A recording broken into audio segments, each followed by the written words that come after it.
Hey guys, welcome back to ADP Art Creations. How are you guys doing today? Happy Monday. Guys, today we're going to talk about Taylor Rooks. And you guys, if you don't know who Taylor Rooks is, today you are getting ready to find out. Guys, we have to continue to support each other and continue to support all the black queens, all the women of sports, whether they're playing in the game, whether they're analysts, you know, whatever field they may be in, we need to continue to celebrate these ladies. Guys, I got so much get ready to be cooking today. What's going on? This lion hating challenge. Look, Dread, don't come in here starting that now. Them daggone lions is something else. You hear me? But yeah, guys, we're gonna get into it about our girl Taylor Rhodes. Taylor Rhodes been that chick, right? So now, through researching her, because I was like, who is this young lady? She, that Angel trusted her with very important information, and so did NACA.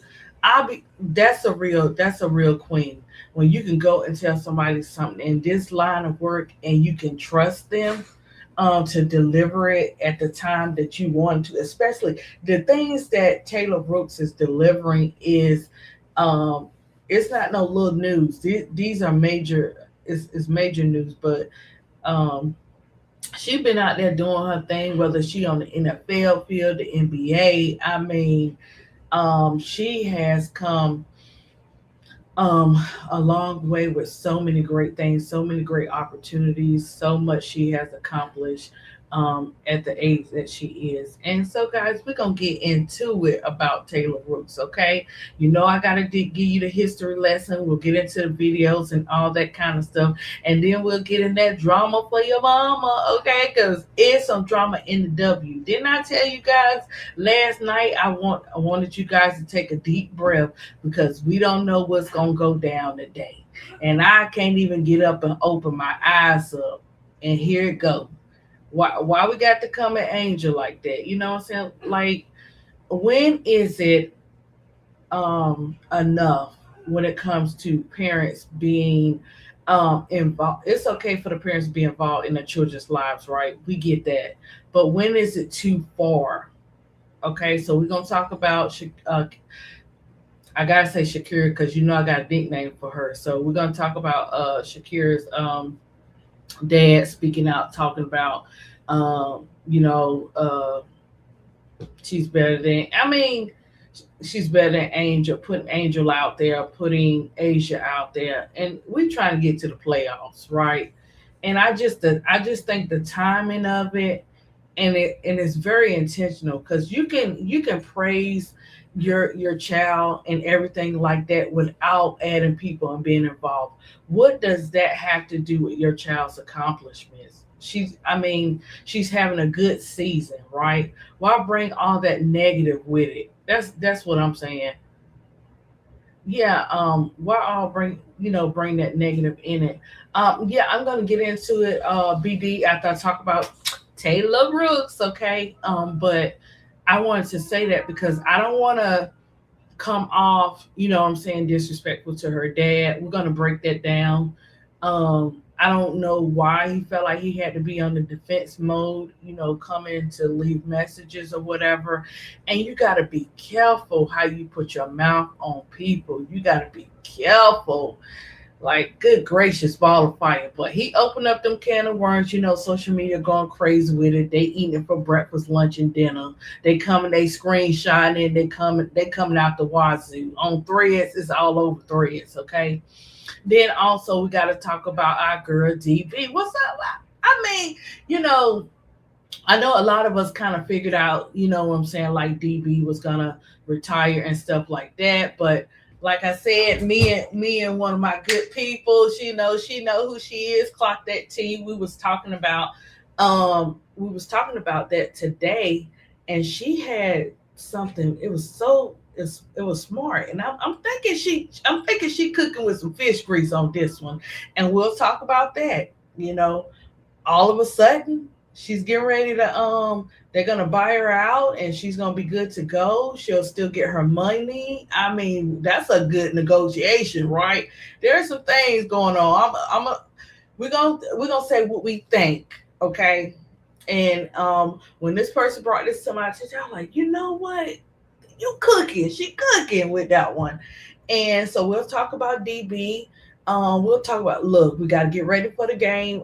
Today is a late game. It comes on at 10 o'clock tonight with the dream. And I'm like, I got to have my earbuds charged up because I'll be doing that 10 p.m. to 5 a.m. and I cannot miss it. So Keisha now about to be on point, and Kathy and She Wiz and Big Girl and whoever, y'all text me so I can see what's going on with the game. But yeah, so let's get cooking. Let's see. Hey TW, hey Big Dog, hey Bernadine, hey Jackie, hey Kathy, and Dred came in here starting confusion. But you know what? If he love it, I like it. That look, if it brings a smile to your face when you joke or whatever, I love to hear about it. I love the feeling of it. I hope you guys are having a great Monday. And remember, don't let nobody steal your joy. If they say something you don't like, just look, go to your happy place, right? But yeah, this is interesting. She's headed to the Aces. I hope they do right by Smith. That's what somebody told me that the reason that happened is because she is going to the Aces. The thing about the Aces, okay, we can't get into this yet, guys. Let's talk. Hold on, we got to talk about Taylor first because you guys need to understand who delivering the thing I like about Taylor Rooks, and I'm glad I had this conversation because I was like, who is she? Who is this young lady that is bringing out major news and Angel can trust her and NECA can trust her to deliver this type of information? You know how many people would fight for that type of information? You know how many people would try to pay people out to give them that information, but for her to keep it and not release it in the time frame she kept it, that's the type of person you want to deal with. That's the type of person you want in your camp because if you got any type of announcements, this person ain't gonna say nothing until you say, "Hey, you know what I'm saying? I give you the button to go ahead and release it, right?" So we'll talk about that. And then we'll get into all the days of our WNBA lives continue, right? Like this is Monday. This is what we got to wake up to on a Monday. And I'm telling you guys, this is why I did my nursery corner yesterday, guys, because this week is gonna be crazy work. And if you think about it, guys, see, this is why we got to pay attention to receipts. But they be dropping so many, guys, we can't even keep track. They dropped this receipt. Remember, guys, and this all adds up. You remember when Asia, DB, and Fee, they did a documentary. I guess we can call it a documentary together or whatever. It hasn't been released yet, if I'm not mistaken. They all did that thing together. So they all had time to talk and stuff like that and stuff. And just not so much as say she was coming to the Aces, but it's like, man, if I ever need someone to come over here with me, it's probably gonna be one of the two if they able to, right? Um, and listen, when decisions happen like this, I ain't trying to be funny. It's not no just all of a sudden decision. I mean, business usually don't operate like that. They already have something in the works. It's just that sometimes they move a little bit faster. So we'll see. But you can take that for what it is. But they've been dropping different types of receipts on different things, and it's to be expected. I mean, who would realize? Okay, all of a sudden, list goes down, and why not bring a vet? DB been in the game 16 years. I mean, not 16, well, 16 seasons. So, I mean, why not get DB over there? You know? Yeah, she is. I'm getting ready. I'm getting ready to get into our girl Taylor Rooks so we can get into all the juice, okay, guys? And get prepared. Let me see. We at 3 o'clock, guys. We're gonna be off of here at 5 o'clock. She is gonna get me for doing 5 benedictions now. So we're gonna go ahead and talk about Taylor. Okay, so Taylor Rooks, she was born May 22nd, 1992. She is an American sports journalist and broadcaster, renowned for her engaging interviews with professional athletes. And look, NBA, NFL, and I've seen her with the college twins, and the WNBA, right? She was raised in the suburbs of Gwinnett County, Georgia, after being born in St. Louis, Missouri. Rooks has built a career marked by viral moments and probing questions that um, are just the right type of questions when she talk. If you listen to her give an interview, it's like she's. I'll let her speak for herself, but when I play it, you'll understand. But anyway, stars like Kevin Durant, LeBron James, Jimmy Butler, yes, she's had those moments with those players as well. Rooks pursued a degree in broadcast journalism at the University of Illinois at Urbana Campaign, where she began her professional journey in 2012 by covering the NBA All Star Weekend as a junior. Okay.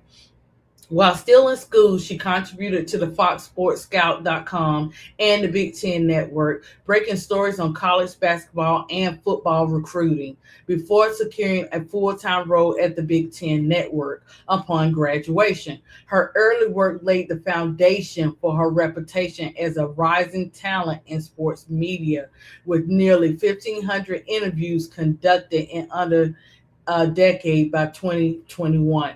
Transitioning to national platforms, Rook joined the Bleacher Report and Turner Sports, where she anchored, reported, and hosted shows including podcast Taylor Rooks X, previously Take It There. She gained prominence for her NBA coverage, including on-site reporting from the 2020 NBA bubble at the Disney World and featured articles for GQ Men of the Year issue on the league's pandemic era environment.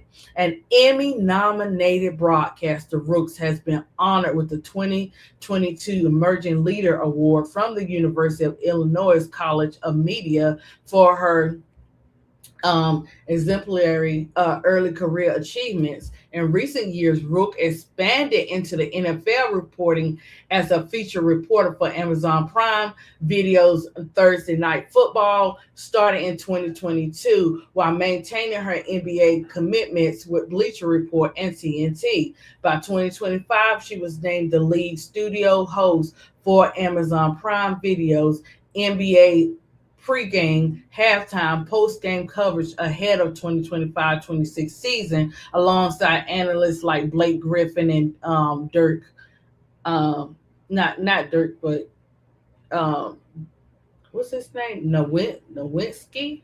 I want to say, I hope that's his name, Nowinski. Um, Beyond broadcasting, she launched the Taylor Rooks Foundation in July 2025 to support underserved communities, including partnerships with organizations like the Lower East Side Girls Club. Right? Let me tell you something. She a baddie, she a queen. She's a beautiful, intelligent person.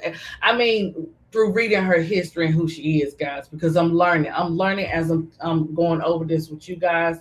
But I just know, you know how you run across certain people, you be like, who is it? I just be curious, like, who is she? Like, I know her name is Taylor Rooks, but it's just something about Taylor Rooks that sits well with me, as far, especially when it comes to um sports analysts or about people that we care about, you know. So her family background, Taylor Rooks was, like we said, she was born in 1992 in St. Louis, Missouri. She grew up in Suwanee, which is Gwinnett County, Georgia. She is the daughter of Thomas Rooks and Stephanie Rooks, both of whom attended the University of Illinois at Urbana Campaign, where Thomas played. Thomas played, that's her dad. He played as a running back for Illinois, fighting football team from 1982 to 1985, becoming one of the program's all-time leading rushers with 2,828 career yards. Rooks is the great niece of basketball Hall of Famer Lou Brock, a legendary outfielder for the St. Louis Cardinals, known for his base stealing prowess and 3,000 career hits, and the niece of Marv Woodson, a former NFL defensive back who played for Pittsburgh Steelers and the New Orleans Saints in the 1960s and the 1970s. This athletic heritage profoundly shaped Rooks' early exposure to sports, surrounding her with stories of professional and collegiate competition from a young age, and fueling her passion from sports journalists as a way to engage and document the world her family helped define. Okay. Her high school and college years, Taylor Rooks attended Peach Tree Ridge High School in Swanee, Georgia, graduating in 2010. During her high school years, she participated in multiple sports, including track, where she competed in the 400-meter event, volleyball, soccer, and tennis. Experience that deepen her appreciation for athletic competition.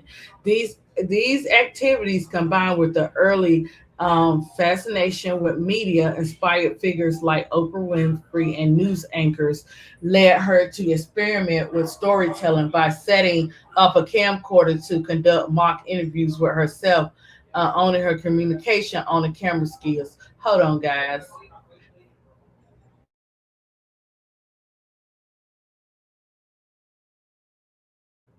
Okay, guys. I had to tell my son, he was on the phone. I was like, wait a minute, wait a minute.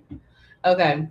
But yeah, so as a student, Rooks began building her journalism portfolio through contribution to the campus media, serving as a reporter covering Illinois football and basketball games from the press box at Memorial Stadium and other venues. Her work included breaking recruiting stories for Scout.com and on-camera segments for the Big Ten Network, which provided early professional exposure and helped establish her reputation in sports reporting.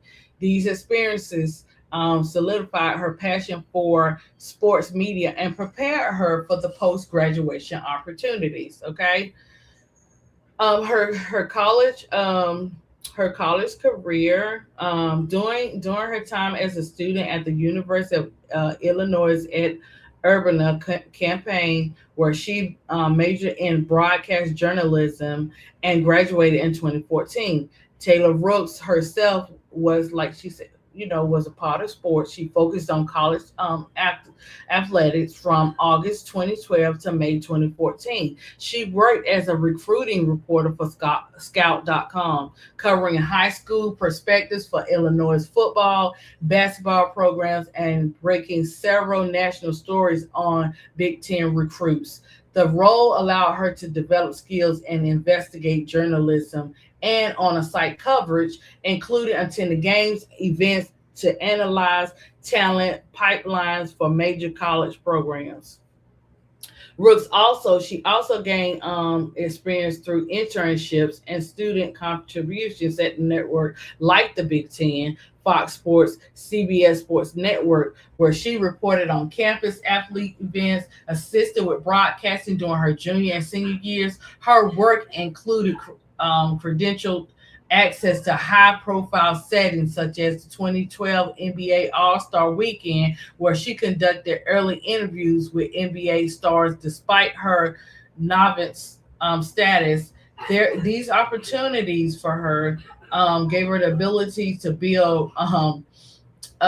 build relationships with the athletes, and emphasizing a peer like approach that will become a hallmark of her style. And she does have a type of style that she uses when she's interviewing people. It's a gift. A gift when you see it. She's one of those ones that has the gift. um, Following graduation, Rooks transitioned seamlessly into her first full-time professional role at BTN in August 2014, serving as an on-air host and a reporter until 2016. In the entry-level position, she appeared nightly on BTN Live, provided sideline reporting for football and basketball games, and contributed to pregame shows like the BTN Football Pregame and the Women's Sports Report. Covering live college sports, even across the Big Ten Conference, gave her extensive on-camera experience where she learned to adapt quickly under pressure and deliver concise analysis of athletic performances and team dynamics. This foundational period in college athletes reporting directly influenced Rooks' interviewing techniques. Her recruiting, her game coverage provided deep insights into athletes' motivation and challenges in her in what baby? Enabling more authentic. You want what? You have to use your words, Mamu. And revealing conversations in different roles, right? By focusing on athletes as individuals rather than just performers, she cultivated a relatable style that bridged her student reporting days to broader professional opportunities, right? So, as you know, I said she had opportunity at CBS Sports Network. She also had the opportunity at college football and basketball. That same year, she joined Sportsnet New York as a host and reporter, where she focused on coverage of the New York Mets baseball through 2018. So let me tell you, she is all over the sports world. It's not just one sport that she is a part of. She's a outbox person, an outbox queen, right? To be able to um go to different sports and deliver in the way that she's delivered. And don't get it twisted, she's very respected. So it's just amazing to see that. And also, we have no idea what someone like Brooks has to go through to, be a part of these shows and to continue her journey, right? And so, also, she in 2018, Rooks transitioned to Bleacher Report and then TNT Sports, now Warner Brothers Discovery Sports, serving as an NBA sideline reporter, interviewer for regular season games, playoffs, and All Star events until July 2025. She expanded into the NFL coverage in 2022 as a featured reporter for Amazon Prime Videos, Thursday Night Football, contributing to sideline reports, player interviews, analysts for pregame, halftime, and postgame segments, right?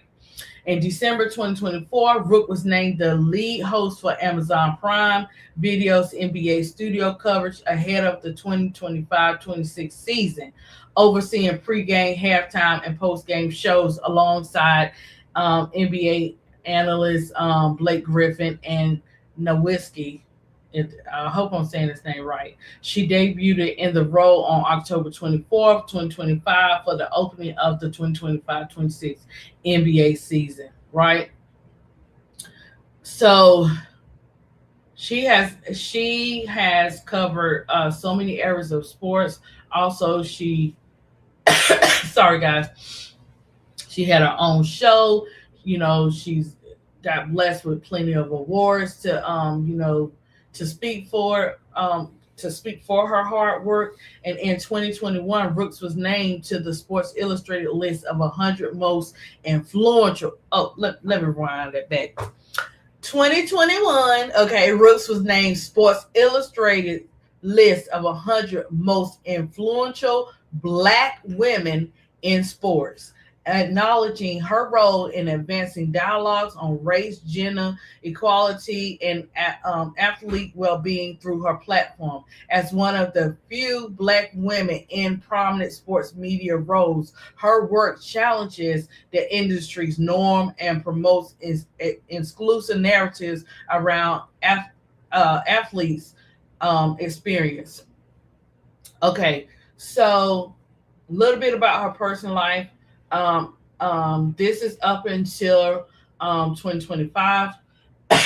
So this is what I'm gonna present to you guys. Okay, so Taylor Rooks met her husband Shane Fowler, a Harvard Law School graduate and attorney, during his final year of law school in the early 2020s. The couple maintained a private relationship. Admin Rooks' high-profile career in sports broadcasting, with Fowler supporting her professional endeavors while pursuing his legal career. Rooks and Fowler married July 19th, 2025, in an intimate self-studded ceremony at the Gotham Hall in New York City. The event had NBA stars like Kevin Durant, Donovan Mitchell, and Draymond Green, as well as rapper Jack Harlow, highlighting the intersection of her sports, media world, and personal life. The ceremony featured Rooks walking down the aisle to Stevie Wonder's Ribbon in the Sky, followed by a first dance with Lauren Hill's Nothing Even Matters, and the after party at Zero Bond that extended until nearly like 4 a.m. Boy, did they put some details in that, right? As of November 2025, the couple has no children and they reside in New York, where Rooks continues to balance her demanding broadcast schedule with her new family life.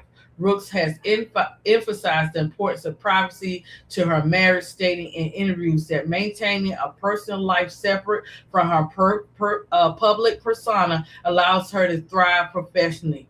This is correct.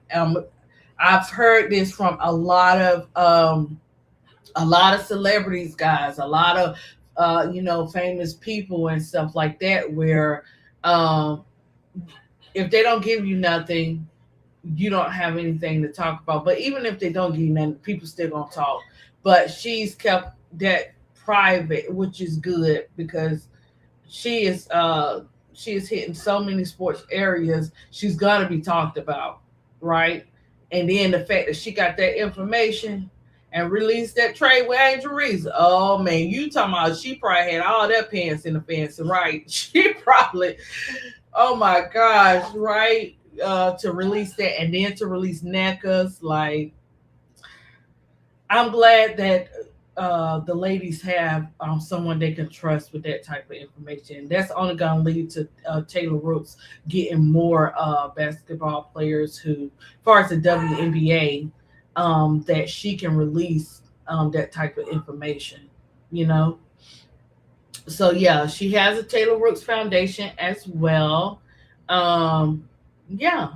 And so now I'm gonna play some videos, guys, of Taylor Rooks.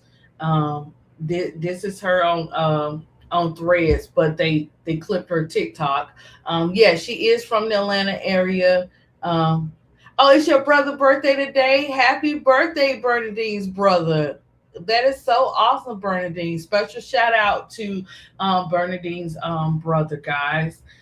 We celebrate over here, Bernadine.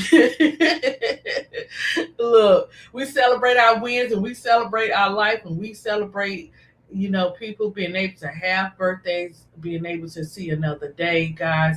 Don't ever take each day, each hour, each minute for granted. You know. So yeah, I'm gonna play some videos from Taylor Rooks, and then we're gonna get into the second part of the show, which is talking about what is going on in the WNBA now, right? Okay, so let me go to. Oh, maybe I should play this video first. Okay, I'm gonna play this video first, and then we'll get into this one. So I'm gonna stop sharing screen, and I'm gonna put this other one up here. And I'm doing it this way so you guys can see it, because I know sometimes, what we put up there, you can't see it. So every now and then I do it this way. But I want you to hear from Taylor Rooks herself, just the way that why she does it the way she does it. Okay. Oh, don't play attention to that. Okay, so I'm gonna play it from here. Did I upload it? Oh, see, that's what I be doing, America. Don't get on me. Hey, Tiffy, what's going on, girl?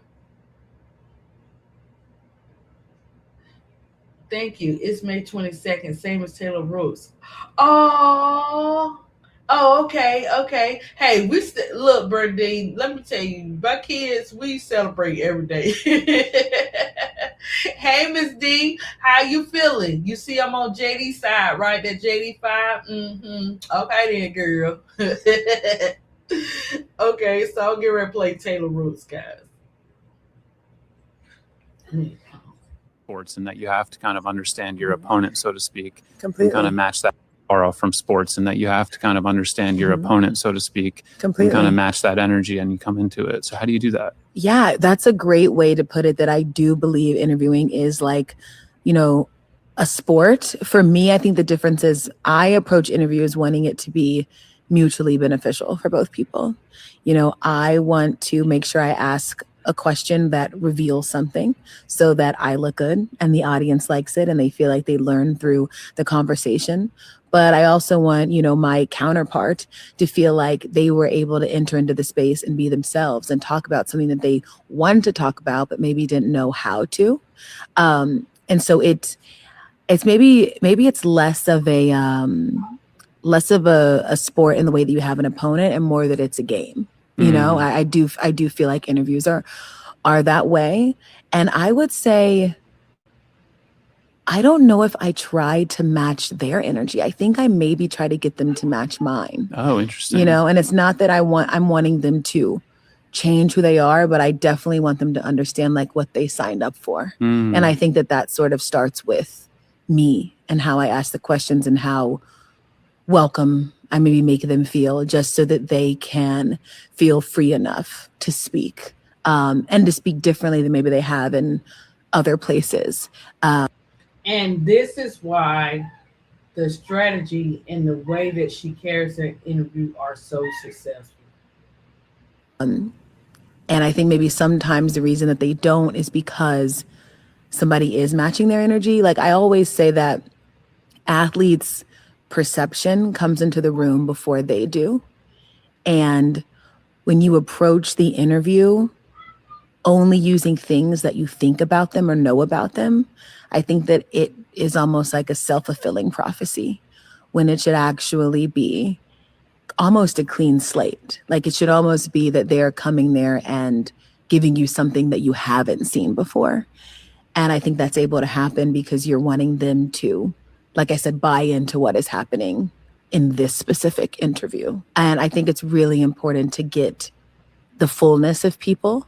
And I think some of that is because I don't think the fullness of myself is always explored. I don't think really the fullness of a lot of women is explored. So I just think I understand that everyone is more than one story. And we're only seeing some of it. And that can't be the story all the time. Mic drop. That was a mic drop. She did that, like, and see, that's why I love to play like the information from the people themselves, so you can hear it from them. This is the way I carry this is the way I carry myself. This is why I do what I do. This explains how her interviews and how she run things are so successful. Oh, snap. Miss D, don't you start with that poster. I'm scared. Guys, she made a poster, but it ain't no love poster like a sister appreciation. It's some jokes, okay? I don't know why people want to joke with me. They always look. Miss D, now you open up the can of worms, you know you're gonna mess around and find out, right? I'm just saying. But yeah, so we're gonna get into some clips from we'll get into some clips from Threads, and then like I said, we'll move forward with our second part. But see, guys, like, and this is the way she carries herself. Watch. Let me go to okay. Let me upload and give me a I'm gonna add this to the stage, but I'm gonna take this one off. That was just to hold it up there, just to give you guys some type of idea of who she is. Okay, this is when she was at she was at the draft. She's interviewing Paige. Like, I mean, she's a shot creator. I don't even need to do much on the floor, but to be able to get her easier shots, to make the floor more spread, more open, that whole team, I'm excited for the future. All right, one last one for you. I've been waiting to do this with you for a long time. No better time than some Marvin Sapp. I've had my shares of ups and downs. Hey, thank you for it all, too. Thankful for it all. Oh, there we go. I love it. Congratulations, Paige. You deserve this moment. Appreciate it. Thank you. Okay, so when you like she meets the players where they're at. Like when you're doing interviews with players, you have to go at them like they're human beings and not idols, and they're normal people. That's how they want you to come at them, like coming at them like just throwing it, like she said, all the same stuff they always hear. They don't want to hear that. They want to come to you to an interview where they're at peace and they can be themselves. Not oh yeah, that's great. I did accomplish that. No, who are you as a person? Then we get to what type of character you are as far as your sports and stuff, right, guys? So yeah. But that's just a glimpse of it. And I'm just playing different ones of her so you can just get an idea of who Taylor Rooks is, okay? So Best here. What does it look like to you? Like, is it bringing people out? What makes your halftime show so special? Please do not wear the camera. Please do not feel disrespected if you are an artist from New Orleans, an artist tied to me in any kind of way in the music. But no, that's my moment. And I earned that moment, so no, I am not bringing you one. I'm singing all the hooks that you made, you wrote. I'm singing them. Bobby Valentino, all y'all, I'm singing them. Sorry. I am so sorry. Oh, no. What? When this happens, because it's like she takes back in and she asked the great type of questions. Like she know exactly what to ask, and nothing about her, like no judgment, no nothing like that. Because you're gonna have, in this type of field, you'll have different people from all walks of life, right? And you wanna, like you said, you wanna meet them where they're at, not overwhelm them with so many things or whatever. We already know she sat down with NECA of your WNBA career. I feel very fulfilled with the 15 years that I've been able to play and compete at such a high level, and I am proud to say that I am retiring from the WNBA. What is it like to say it out loud?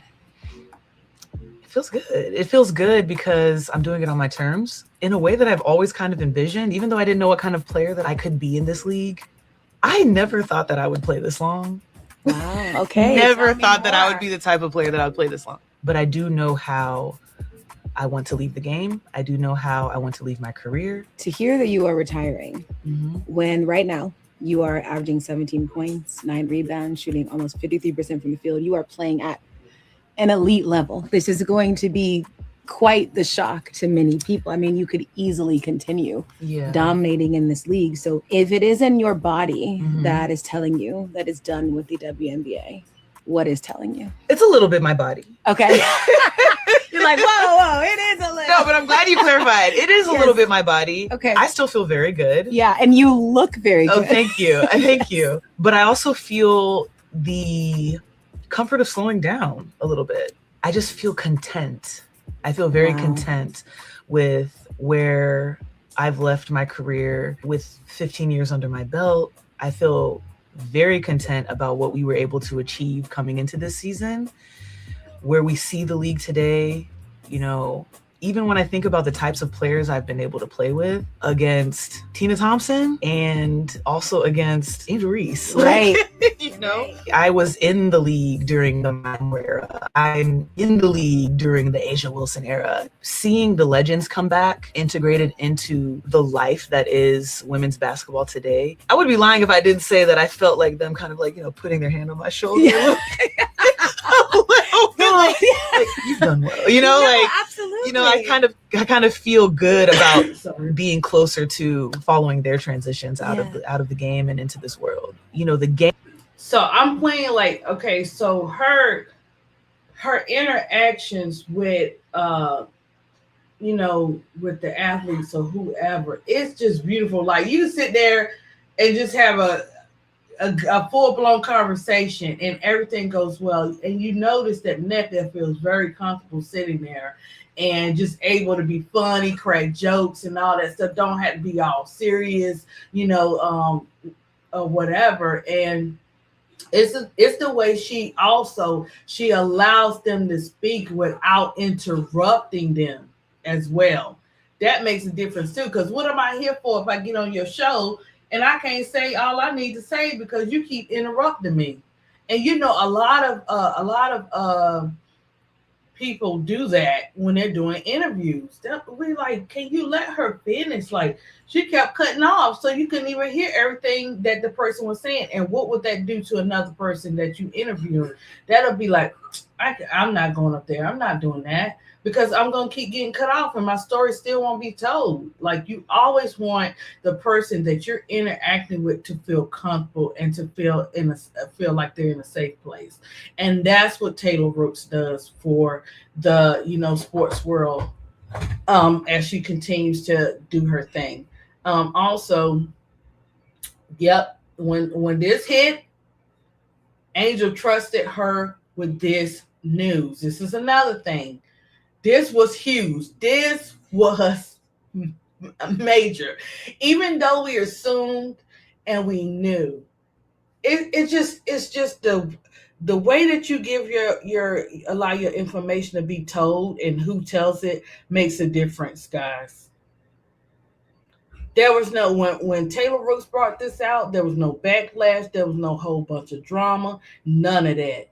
You hear me? And I love to see it. I love to see when two black queens or if it's more than one black queen on the scene and they're having fun, they're talking, they're having great conversations, they're uplifting each other. So as she's interviewing with NECA, she's also uplifting her. So you have two beautiful queens up there representing for the women all around the world. So that I love to see it. With everything that we face, guys, it's just a beautiful thing when we have those type of moments. And I'm quite sure she would continue to get the major sports news that won't be released until you know what I'm saying, until the person say, okay, it's time to release it. Because the way that they do it with Taylor Rooks is very strategic. It's not something like, oh, we just gonna just bring this out just like this. No, it's a method to it, right? They always say it's a method to it. So yeah. So I wanted to point this out to give you guys some type of idea. I'll play that in a minute and stuff too. To give you some type of idea of who Taylor Rooks is, how she carries herself, why she does the interviews in the way that she does it, and just how she continues to represent in the sports world. Look at her. She's a baddie. I mean, she could wear whatever and still have it going on. And then she's married or whatever and stuff like that, and continue her career, keep her things private. They do have, you can go and Google if you want to, what I'm saying, to see who she's married to and what he look like. Some people be doing that, you can do that as well. But the importance of this is congratulating and representing a black queen like Taylor Rooks to represent the sports world, and she's doing one heck of a job. So kudos to Taylor Rooks. Her name speaks for itself, and she just has a way, what I'm saying, she has a way of doing things. So yeah, I'm getting ready to break all this stuff down too. So we're gonna get into, let me see what I got saved too, guys, because a lot of times I be saving stuff and I don't know if I saved it here or if I saved it on my IG. But okay, let's do DB last. Let's get into Shakira Austin's dad saying whatever he had to say. And I'm telling you, Thread's been on one. It's 3:47 over here. Thread's been on one since early this morning. I couldn't even get my eyes open long enough before. Oh, sorry guys. Let me not play that before I could get into everything. So, if you guys can see it on the screen, um, hey Kish, what's going on? Oh, you fell asleep before you. Oh, it's okay, she whiz. It happens, girl. Sometimes I be dozing off in the back seat. Don't tell nobody, okay? But I be working through it. Miss D, I can't believe you and ADP was up in the middle of the night yapping last night. What? No, Kish. Girl, listen. Kish, you gonna have to drop that in the chat. I'll look it up. Let's get in. Gosh, the tea is dropping while you man, the sports blocks are hot. You hear me? They are hot and spicy. No, I did not hear what they did to him. Put it in the chat and I'll look it up after we get over. We're gonna talk a little bit about the situation with Shakira, and then we'll talk about DB, and then we'll get into that. It's tiring that so many need to tear others down to lift someone up, and even worse, most times it comes from Black men. It's lame. Dread. It's ridiculous. That you called it exactly how it is. You're exactly right. This is crazy work. Oh my gosh. Like, I mean, I don't get it twisted, Dread. I know we powerful and we intelligent and we got the beauty. We know all that. But sometimes it just be too much. Shut up. You know why, right? Because they're paying him all that money. Or whatever. Gosh, the politics behind that. But you know what?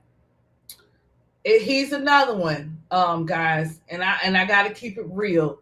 I don't know when some people are gonna learn. When it comes to a Shador, when it comes to Angel Reese, it's especially with Angel Reese and all this stuff going on. I don't know when people gonna understand. It goes touch my anointing and do my prophets no harm.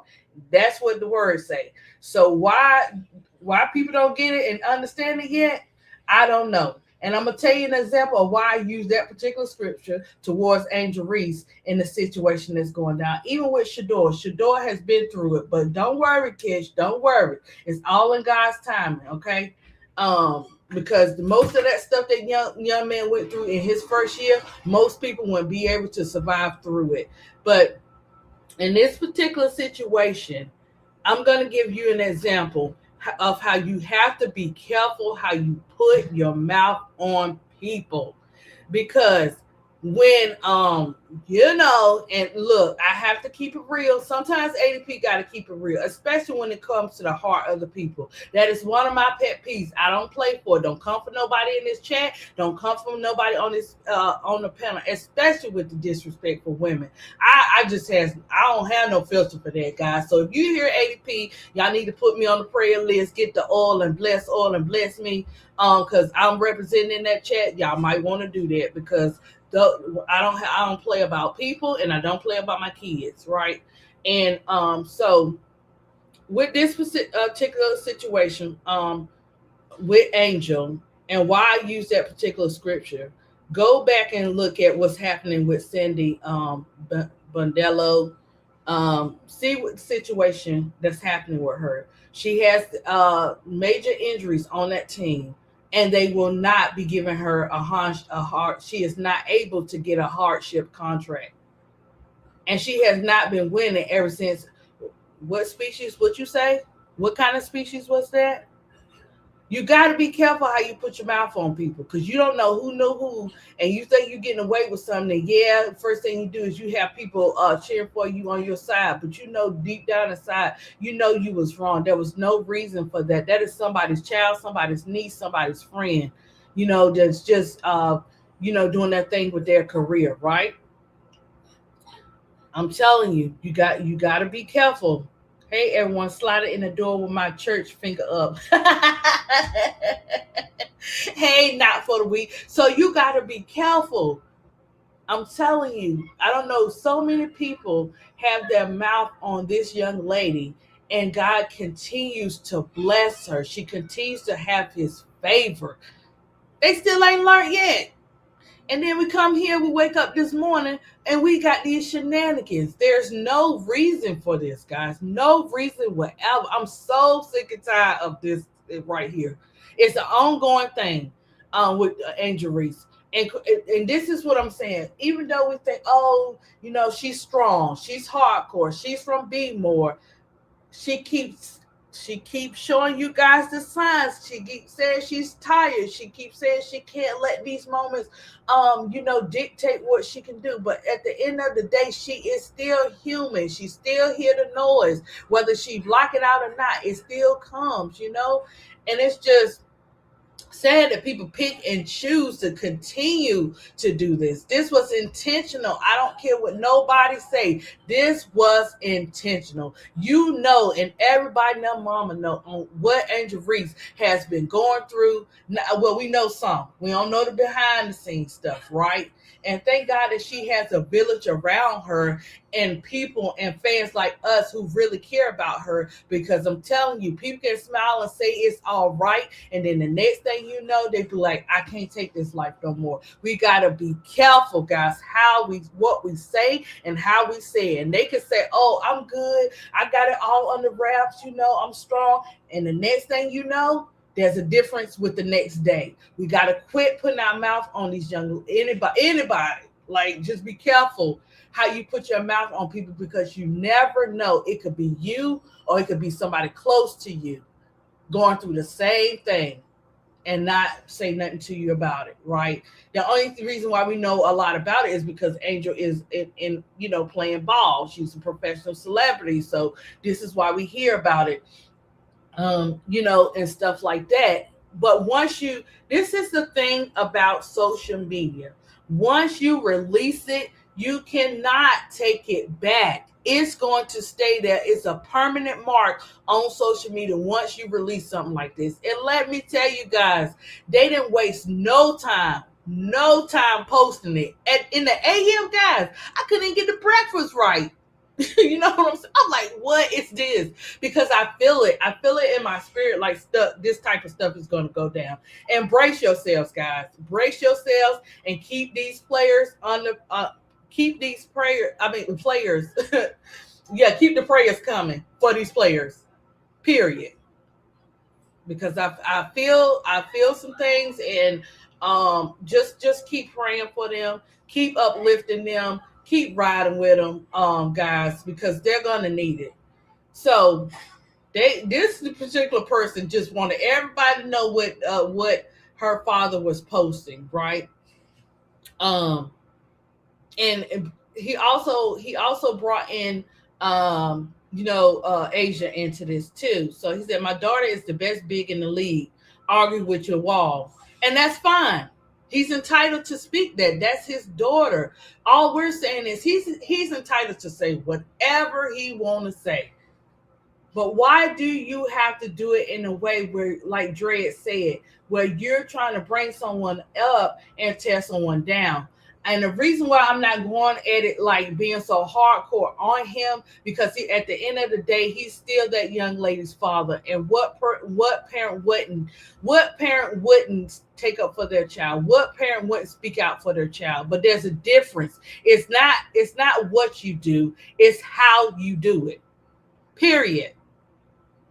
So everybody going back and forth, people giving their, saying opinions. You see his handle is Austin82. Okay. He was on the IG. They took the clips of this from the IG. So he's on IG with this, guys. And this person just, particularly, posted it or whatever. Because the guy G Mac, he was like, oh, she's not better than because when you do stuff like this, you open up the room for anybody to come in and say things and however they want to. And first thing you get, what? You don't eat those stuff. Casey, first of all, these are not yours. These are Kylan's. Hey, we're going. Well, just eat that one. Let me see. And you don't even like granola, but go ahead and have some of it then. Ate it. It's their Kylan's. You told mom to get you Reese's, Kit Kats, pancakes, and stuff. You can't be eating his snacks, right? Okay. Sorry, guys. Anyway, one person says she's incredible. Ying Cat Pops, and he's Pop saying lion. They saying someone saying Pop saying lion, and then other guy said Asia Wilson exists, bro. And then one guy said love the confidence, but she not I don't FW. You guys know the code name for that kind of stuff. FW Asia, sir. So, and it goes on. Then you have some more. Last time my daughter played Asia, she dropped 29 on her head and held her to 15. In fact, she should have been an all-star, someone said, and an MVP. And then this other guy said, Asia good. Her team is loaded with guards. Dropped 29 on Asia head on the road, held her to 15 on her court. That's what the dad is saying. And then this person said, she good, but she ain't better than Asia Wilson. And see, this is the type of stuff when you open up and you bring it in to the social media world, you're going to get some that agree with you, and then you're going to get some that take you to the Cardi B style. You know what Cardi B said? When she come in, she dragging you all the way to hell. So I'm saying you're going to get some of those people too. So you have to be careful, because now you're going back and forth. The extra energy is starting to heat up in the comments, and names are mentioned that have nothing to do with that. Yes, Shakira Austin is Shakira Austin. Nobody can take that away from her. She is a phenomenal basketball player, regardless of, all of them got twos and different stuff going on. But yes, she is a great basketball player. But when is it enough where you got to bring in and mention people just to uplift her? You don't have to do that. Yeah, so he was like, so that means she better. And so the guy saying that means she better because she scored that one time and dropped 29 on Asia head. He said, so that means she better. Come on, OG, be real. Don't be biased. No, she not. No, she not. Stop it. Before Asia fans start being toxic to your daughter. So they're warning, because you know how these fans are. You know how these fans are about their players. Some fans are a little bit laid back, and some just gonna drag you all the way down the road. Okay, I'm just saying. So he goes on and someone said she really is, sir. No lie. He said, daughter got the youngest team in the league with a secure playoff spot. Carried with 31 and 10 tonight. Got it through the mud. Something you never know. Learn and teach another about. Keeping it a buck. Kept quiet long enough. Wow. Got shaded from the all-star squad. Kept it quiet. Got played off the 5-on-5 US 18.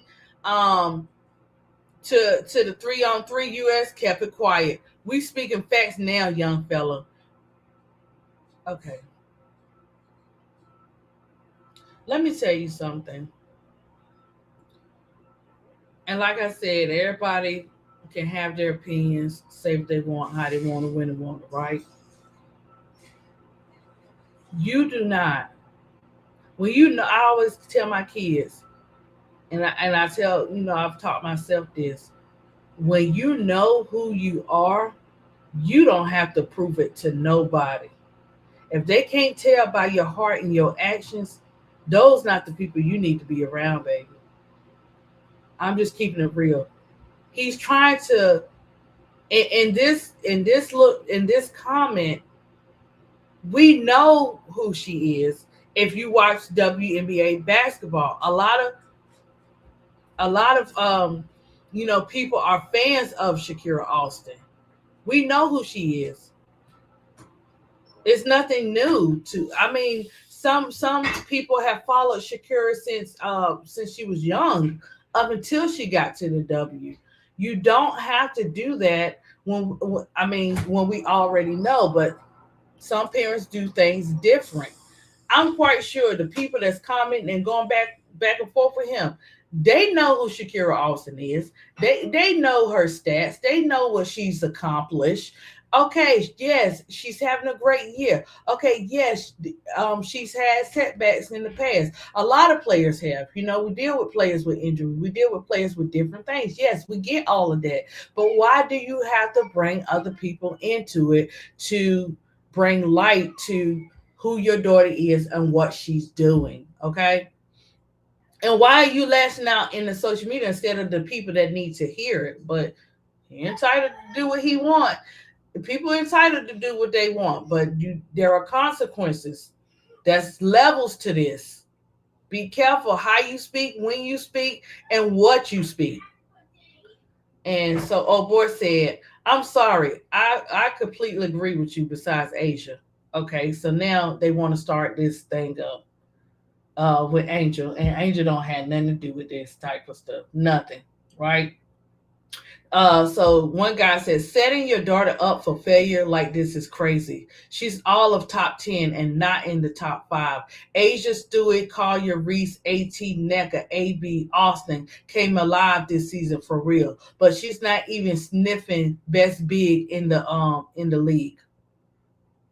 These are coming from other people. Hold on. Setting up for failure, this him. Who you ever set up? We talking ball. Ask Reese about them 5 blocks. My daughter, he spelled blocks wrong. Okay. I'm gonna say it how he said it. 5 blocks my daughter had on her last week with the dub. Exactly. She did her big one. That's why she is my favorite player. She should be in the All-Star. That's what Jay Gotti said. So Jay Gotti is agreeing with that. And boy said, IFW your daughter heavy, bro. I just think she's number 2. Okay. So yeah. So that was the conversation, and it's gonna probably be like that all day because he done hit it with everybody. It's gonna be an ongoing thing all day today, guys. I'm telling you, it's gonna be all week. Because once the other fans and everybody wake up and it's going around, I can't imagine what Twitter's saying because I'm not on Twitter. I can't imagine what IG saying, TikTok saying, because I know they're going off and stuff. And it's sad. It's sad. He do seems bitter. Maybe he feels Shakira don't get the opportunity, Agent Angel. But and that's okay, Miss D. He's entitled to feel how he want to feel when he want to feel it. But there's a right and a wrong way to do things. Like, woo-wee. I tell you, he done opened up a can of worms, guys, and it's not gonna end well. It's not gonna end well. I'm telling you, it's not gonna end well. Like, and what I mean by that is, like, unless he stays on social media, it's gonna continue to be a back and forth thing. So that's what I mean about it not going well. And you don't want back and forth it's getting ready to be not just today, guys. It's gonna be for a minute. Once again, parents in their feelings and doing angry social media posts. Asian Angel getting paid, laugh out loud. The only thing we know about Shakira is her hair and tattoos. He can't be mad the culture don't mess with his daughter. I don't even think Dread. It ain't even like, I think, like, where are the people that you should be addressing this to? Like, there has to be accountability, right? There has to be consideration where she was injured, and she's having a great year. You have to give it to her. She's having a great year, right? But he's talking to the wrong people about the All-Star and the USA, all that. He's talking to the wrong person. You can't be mad at someone else's success. What? I don't get it. I know people do that, but how do you do that? How do you be mad at someone else's success and not appreciate and be thankful for your own child's success in the moment? You're more on the defensive line from the comments than you are taking. You're using her on the defense line rather than just constantly taking up for her. And what I mean, like, okay, she's had a great year. She's been doing this. And Unrivaled, she from last year to this year, you see a big difference. Cause you know when players, what baby? Okay. If you want that, no crumbs allowed up there, cause you know how you be doing. Okay. Yeah. So why not just say, hey, I can't tell them what to say. I'm just gonna say what could have been said, so that you don't go back and forth and make this Angel Reese and Asia Wilson and Shakira thing. We got playoffs, we got all that stuff going on. Why not come and say, hey, you know what I'm saying, towards the W for these things, and this is what my child did, that type of thing. That's different. But to include players that have nothing to do with that, they have nothing to do with Shakira's success. They have their own success. Shakira got her own success, right? I'm a strong believer, like, be careful what comes out your mouth, how you treat people, what you do, and how you handle things. Because guess what? Not only is he gonna get hit back and forth for what his comments and stuff, his daughter is also gonna get hit with different things as well. And is that fair to her? Even though that's her dad, she glad he taking up for her, and stuff like that. But to bring people in it, um, let me tell you, social media, all them watching it, and some people move in silence. Oh, bet. That's how we moving. Bet. Next episode gonna be different. You know. So it's Bernadine said he should know better. He better buckle up. I mean, grown. you know. Exactly, ADP. I don't know why her father included other players to big up his daughter. I don't know either. And that's why I said it's not going to go well, because I know if they eating him up on Threads, the other social media is eating him up. Now you're gonna be going constantly back and forth. Unless you shut your social media down, you're gonna constantly going back and forth. Because some fans don't have no filters. They gonna be going for the guts. You know what I'm saying? Gonna be gut wrenching comments up in there, and you don't want that for her. You want the best. Yeah, baby. Okay. Okay, that's what you want? Okay, I got you. Hold on, guys. Give me a second. I feel like I'm working for the Jeffersons. No, I don't. Oh my gosh.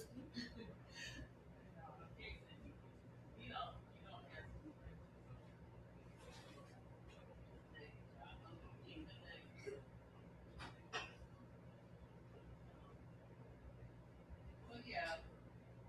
I don't know.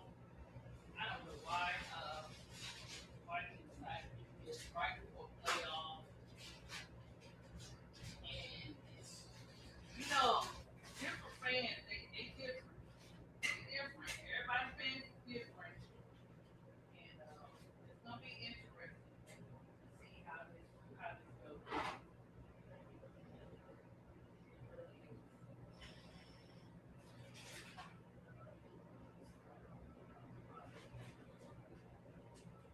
Well, yeah, so what do you have to say? I mean, ain't so much you can say. It really boils down. Greg came in hot, saying exactly what it was. Everybody agreeing with Greg's comment when he came in here. You don't have to like tear down another place and bring someone up.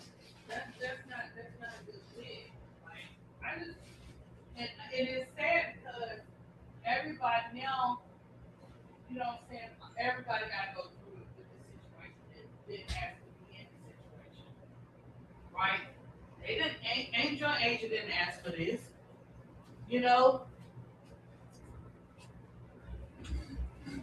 they're not gonna you know what I'm saying, they're not gonna disrespect Shakira or nothing because this is a profession. They know how it works. It's just sad that you know, bring it people in the situation that don't have nothing to do with it. So let me check because I know I just want to check because they was on fire with it. So I'm just making sure. Oh, what a queen. I just want to see if they kept on. Okay, no, they didn't. Um, no, I'm just trying to see if because they've been going at it since this morning. So I guess they may take. Yes, baby. Yeah, they're gonna take about 3 minutes. Okay, you got to give it about 3 minutes, 3 to 4 minutes. Okay. Yeah. So, um. I'm gonna explain this situation up next. So guys, yeah, so that's what you're gonna hear about. I'm quite sure if I heard it, the YouTube community, KSF, and everybody else heard it, and all the YouTubers have heard it. So you're gonna get, you know, different versions of it and how they feel about it, and we'll see what happens. But I'm just a strong believer. Man, be careful with your words. Be careful what you say and how you say it. Just saying it. You know, sometimes we be thinking that, oh, it's just us, or whatever. But no, it goes beyond that when you open up a can of worms like that. All right. So let's talk about our girl, DB. Hey, Bree Minor, how are you? So let's talk about this, guys. What we doing here? What is going on over here? What we doing? Well, would you look at this? Now listen. We already know it's coming. The announcement gonna come sooner or later about the retirement because you know she wants to spend more time, you know, have more time with her girls, and you know, it takes a lot to be like an athlete, and it's a lot to be a mom and to be an athlete and to have the balance in the way that these players do, like a DB, Skylar Dickens, and all that. My hat goes off to them. It ain't no joke, guys. I'm happy for DB. She get to go out as a Mercury. Mm-hmm. She do. So, Miss D, you think she going over to the Aces? I'm just saying, or you think, because they saying, I'm going to break it down of what this deal is and what it means, so you guys can understand. And some of you already know how it works. So, Dewana Bonner. Dewana has been an important part of our team and brought tremendous leadership, experience, and competitive. Yes, baby.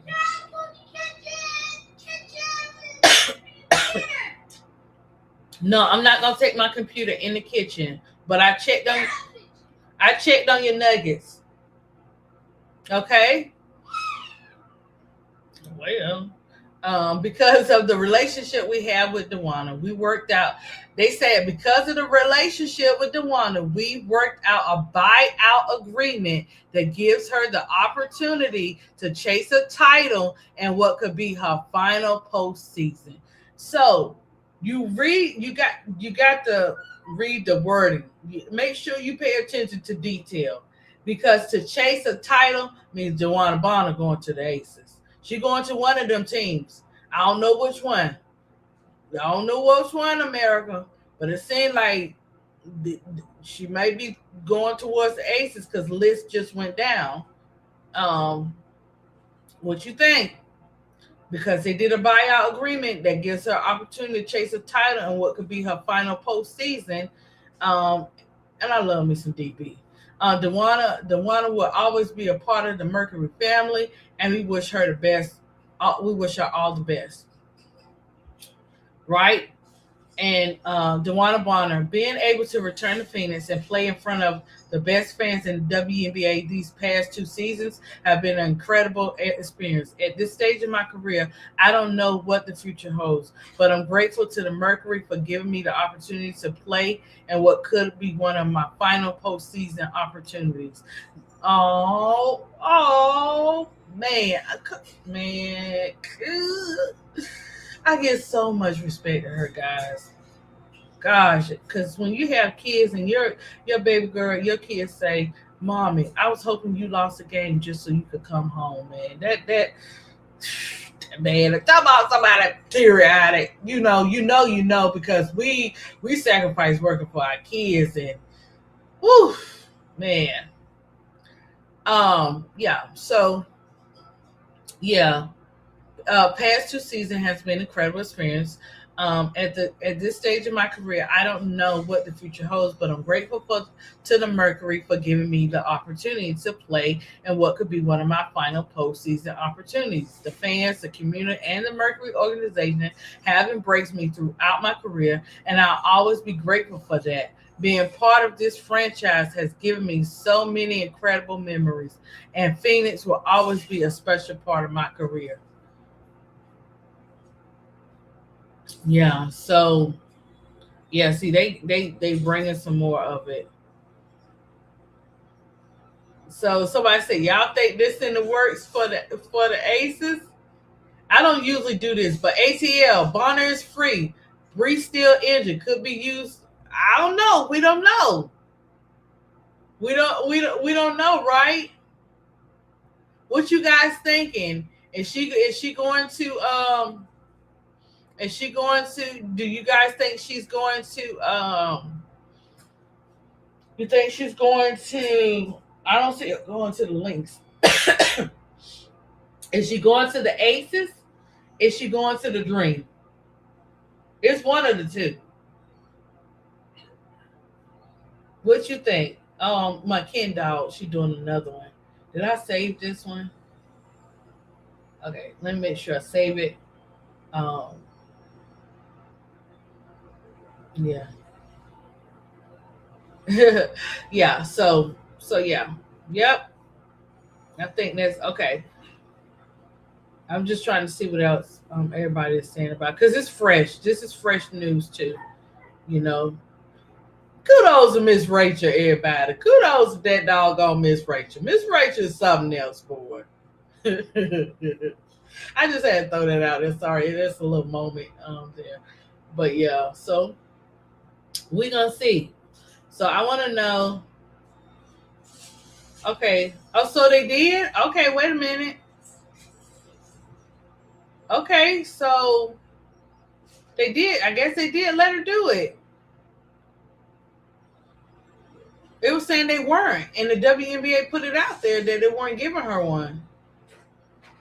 So they've signed Kiana Williams for a 7-day. Maybe they just signing people. Oh, what we got here?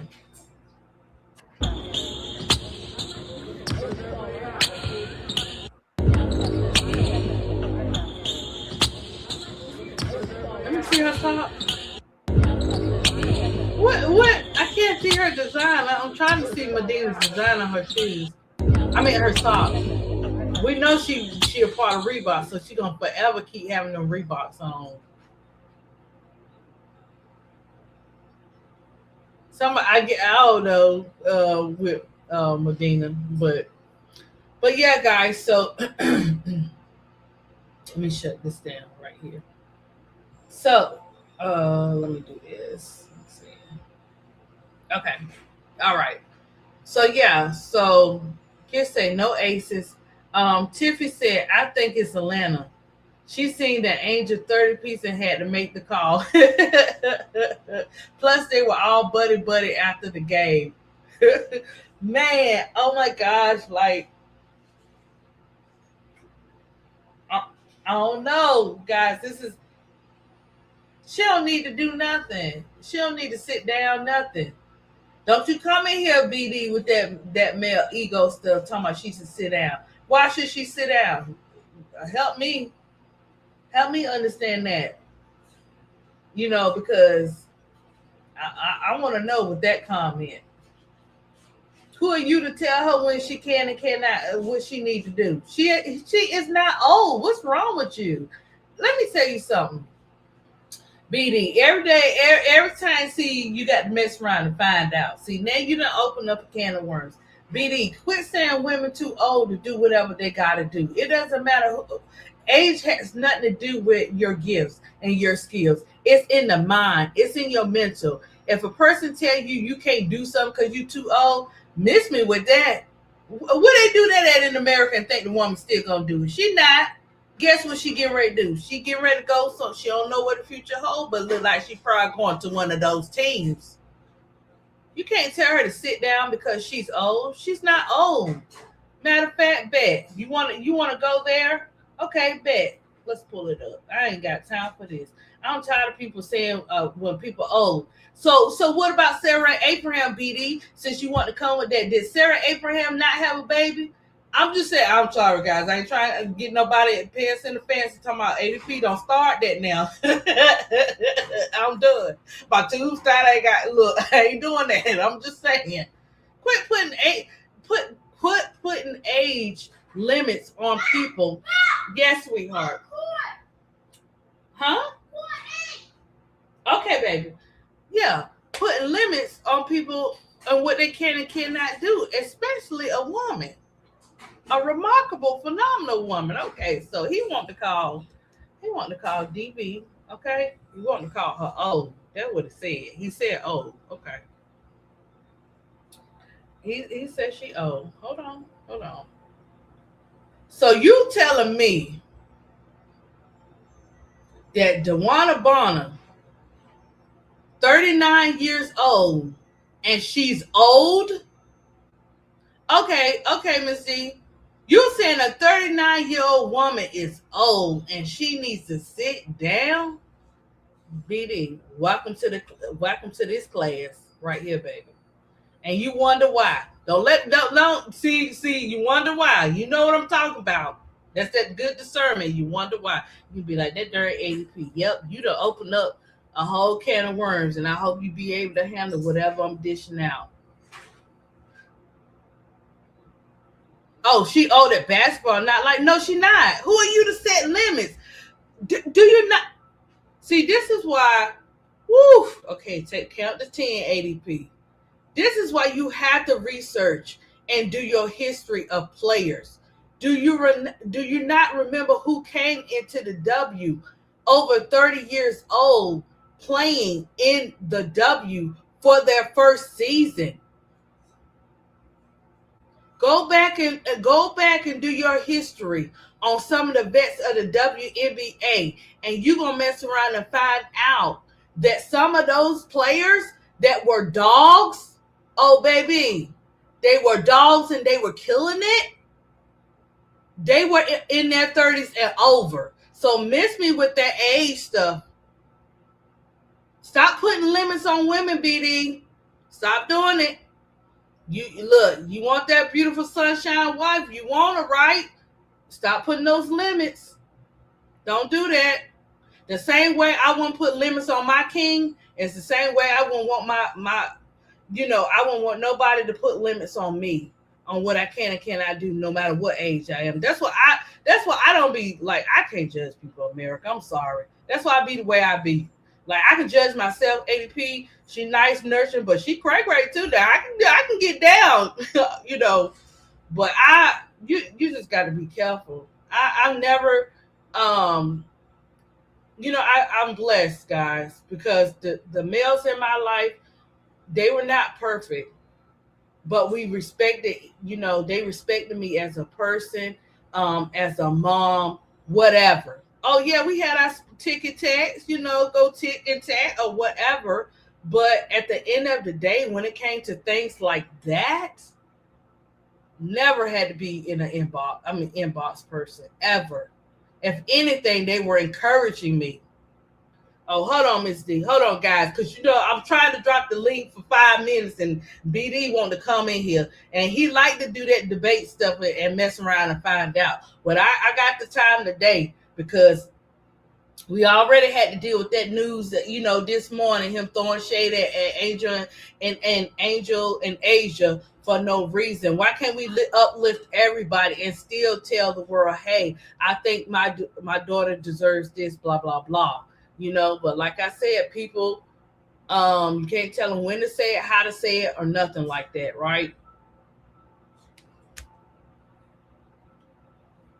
And if you think 30, hold on, I gotta look at DB again. I think it was 39.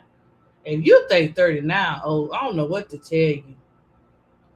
It's all in your mind. I don't care what sport you play. It's all in your mind and what you believe and how you want to do it. Hey, Miss D. Hey, I'm not. Look, I like Dewana. I'm not saying she should sit down because she's old.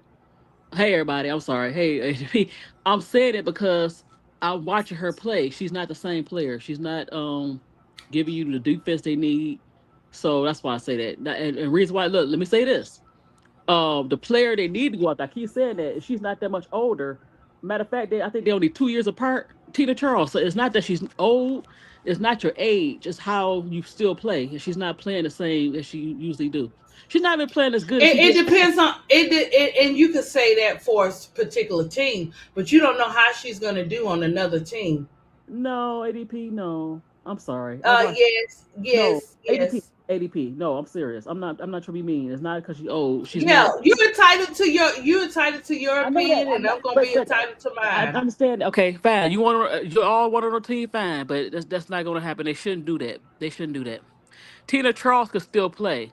I don't know why Tina Charles, and she the same around because the same she don't age. want to. If That's she retired, but I know that. But Tina Charles is still viable. That's the player I would go after. Not but Bonner. why would you go after somebody that already retired? She's not going to go. They had the opportunity. I promise you, she's not coming out of retirement. I don't know if they. I promise you that. I'm not saying. Okay, hold on, Michael. I say she came in. No, she's not playing. Look, she's not playing good defense either. I like Dewana. No. But if y'all want her on the team, that's fine. But I don't see even for like 5 to 10 minutes. No. But if she want to pursue that, fine. I don't see her being a valuable thing. I'm sorry. It's that's not right, Tish. That's right. No, this is not about having a baby. I know that. She's not talking to you, Ms. D. And that is right. She's a type. I know that, but she's not the same, right, big dog. She's not the same. This is not about having a baby. It doesn't matter. She's entitled to her opinion. Okay, but in the chat. ADP, I know that. I'm trying to tell you, it's not about being old. I'm not saying because she's old. I'm saying because her skilled. Have y'all watched? You okay? Forget it. But no, just because we don't get what you want to say, that's your opinion. You can have what I want to say. Are you watching the game? You're saying you just throwing stuff out there. It doesn't matter if you watch the game. It matters. You're throwing stuff out there. I'm not just throwing stuff out there, Miss D. You can't speak for me. Have you watched it? That's your opinion. You cannot speak for me. I have watched. Speaking for you. It doesn't matter if I watched it or not. Everybody has different seasons and different times. You can't dictate that. Okay, I'm sorry. I'm just not that type of person. Bonner, go ahead. Go ahead. I'm gonna prove you wrong. If she play bad, I'm coming back. You don't have to prove me wrong. You don't have to prove anything that to she me. Can still play. I can believe, Miss D. I can believe in a player if I want to believe in a player. You say she can still play. She can if she wants to. It's mental. If she wants to play, she can play. Yeah, I'm talking about play. I'm not talking about just be on the team. ADP. I'm talking about. I didn't say that. I said if she wants to play, she can play. Or be on the team and actually contribute to a championship. You don't know that. You don't know if she can go to the Aces or to the Dream or to the Lynx or to whoever if she decides to do that. You don't know what kind of asset she could be to that team. You don't know that. Okay, y'all go see. Okay. Hey, that's hey, Tiffany, what you got to say, Tiffany? Jesus Christ, I don't watch nothing. Just because somebody has a difference of opinion doesn't mean they don't watch anything. It's not opinion. You're not watching her. Just because that has nothing to do with it. We can agree and disagree. We don't have to agree with what you're saying. If she played like she did last year, yeah. She's not giving them but we don't have just because somebody don't agree don't mean they don't watch the sport. That's what I'm saying.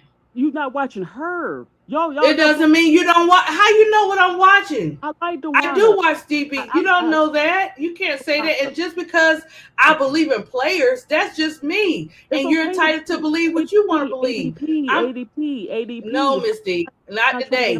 You have. I know you have your opinion, and I got mine. Okay, but I want to come back up here when she fails. Okay. Oh, that's messed up. That's messed up, Miss D. That's messed up. I'm not doing that to these players. They're going through a lot as it is. Go ahead, Tiffany. They don't have nothing to do with it. Go ahead, Tiffany. Stop it. Yeah, let Tiffany. Let Tiffany. Go ahead, Tiffany. So, hey y'all. I'm in the middle. Here's what I think. Right. I think that I believe in DeWanna Bonner mostly because. In this point, she doesn't need a start. So to Miss D's point, she's not playing the same way she did last season, where she was a starter quality. But that's the reason she shouldn't go to the Aces, right? The Aces would need her to start in place of Nalissa because Nalissa's going to be out for a couple of weeks at minimum, right? Whereas if she comes to Atlanta, that's why I like DB to Atlanta, because she would be coming off the bench.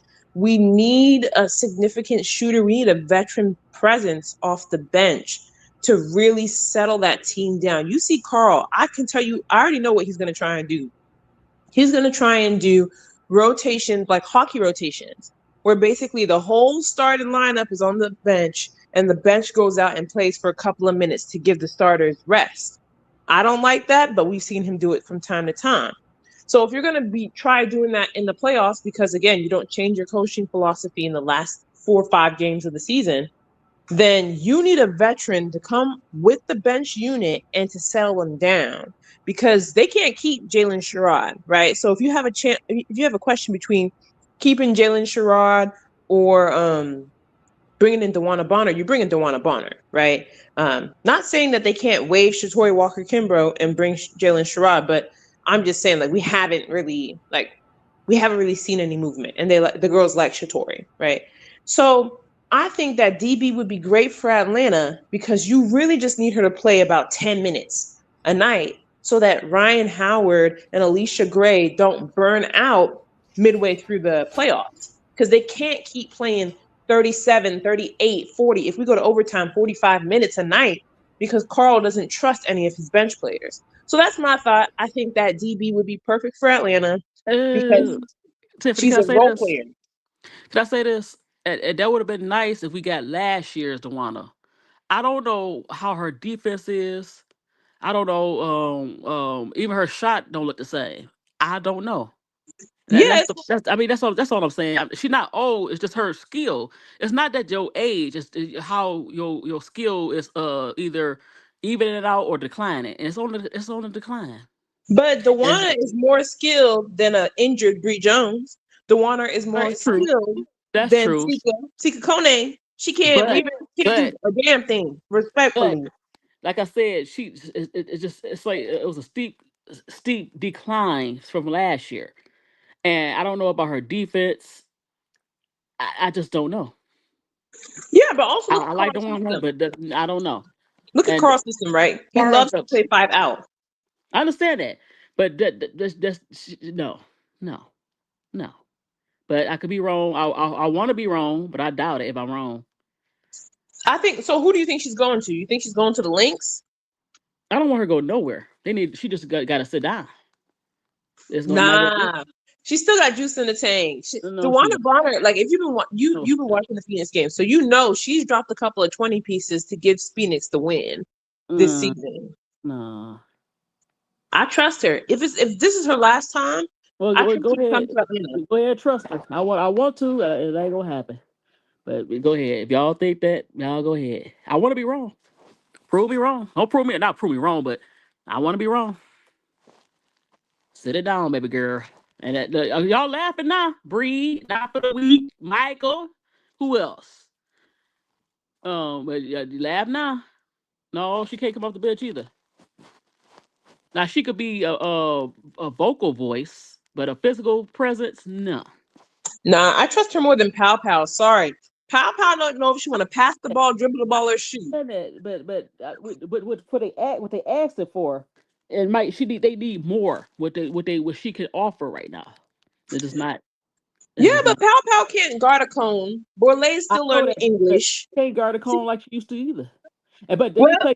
But hold on, they play different positions. She going to play some wings because of her length. But so she, Here's the thing. Think about it though.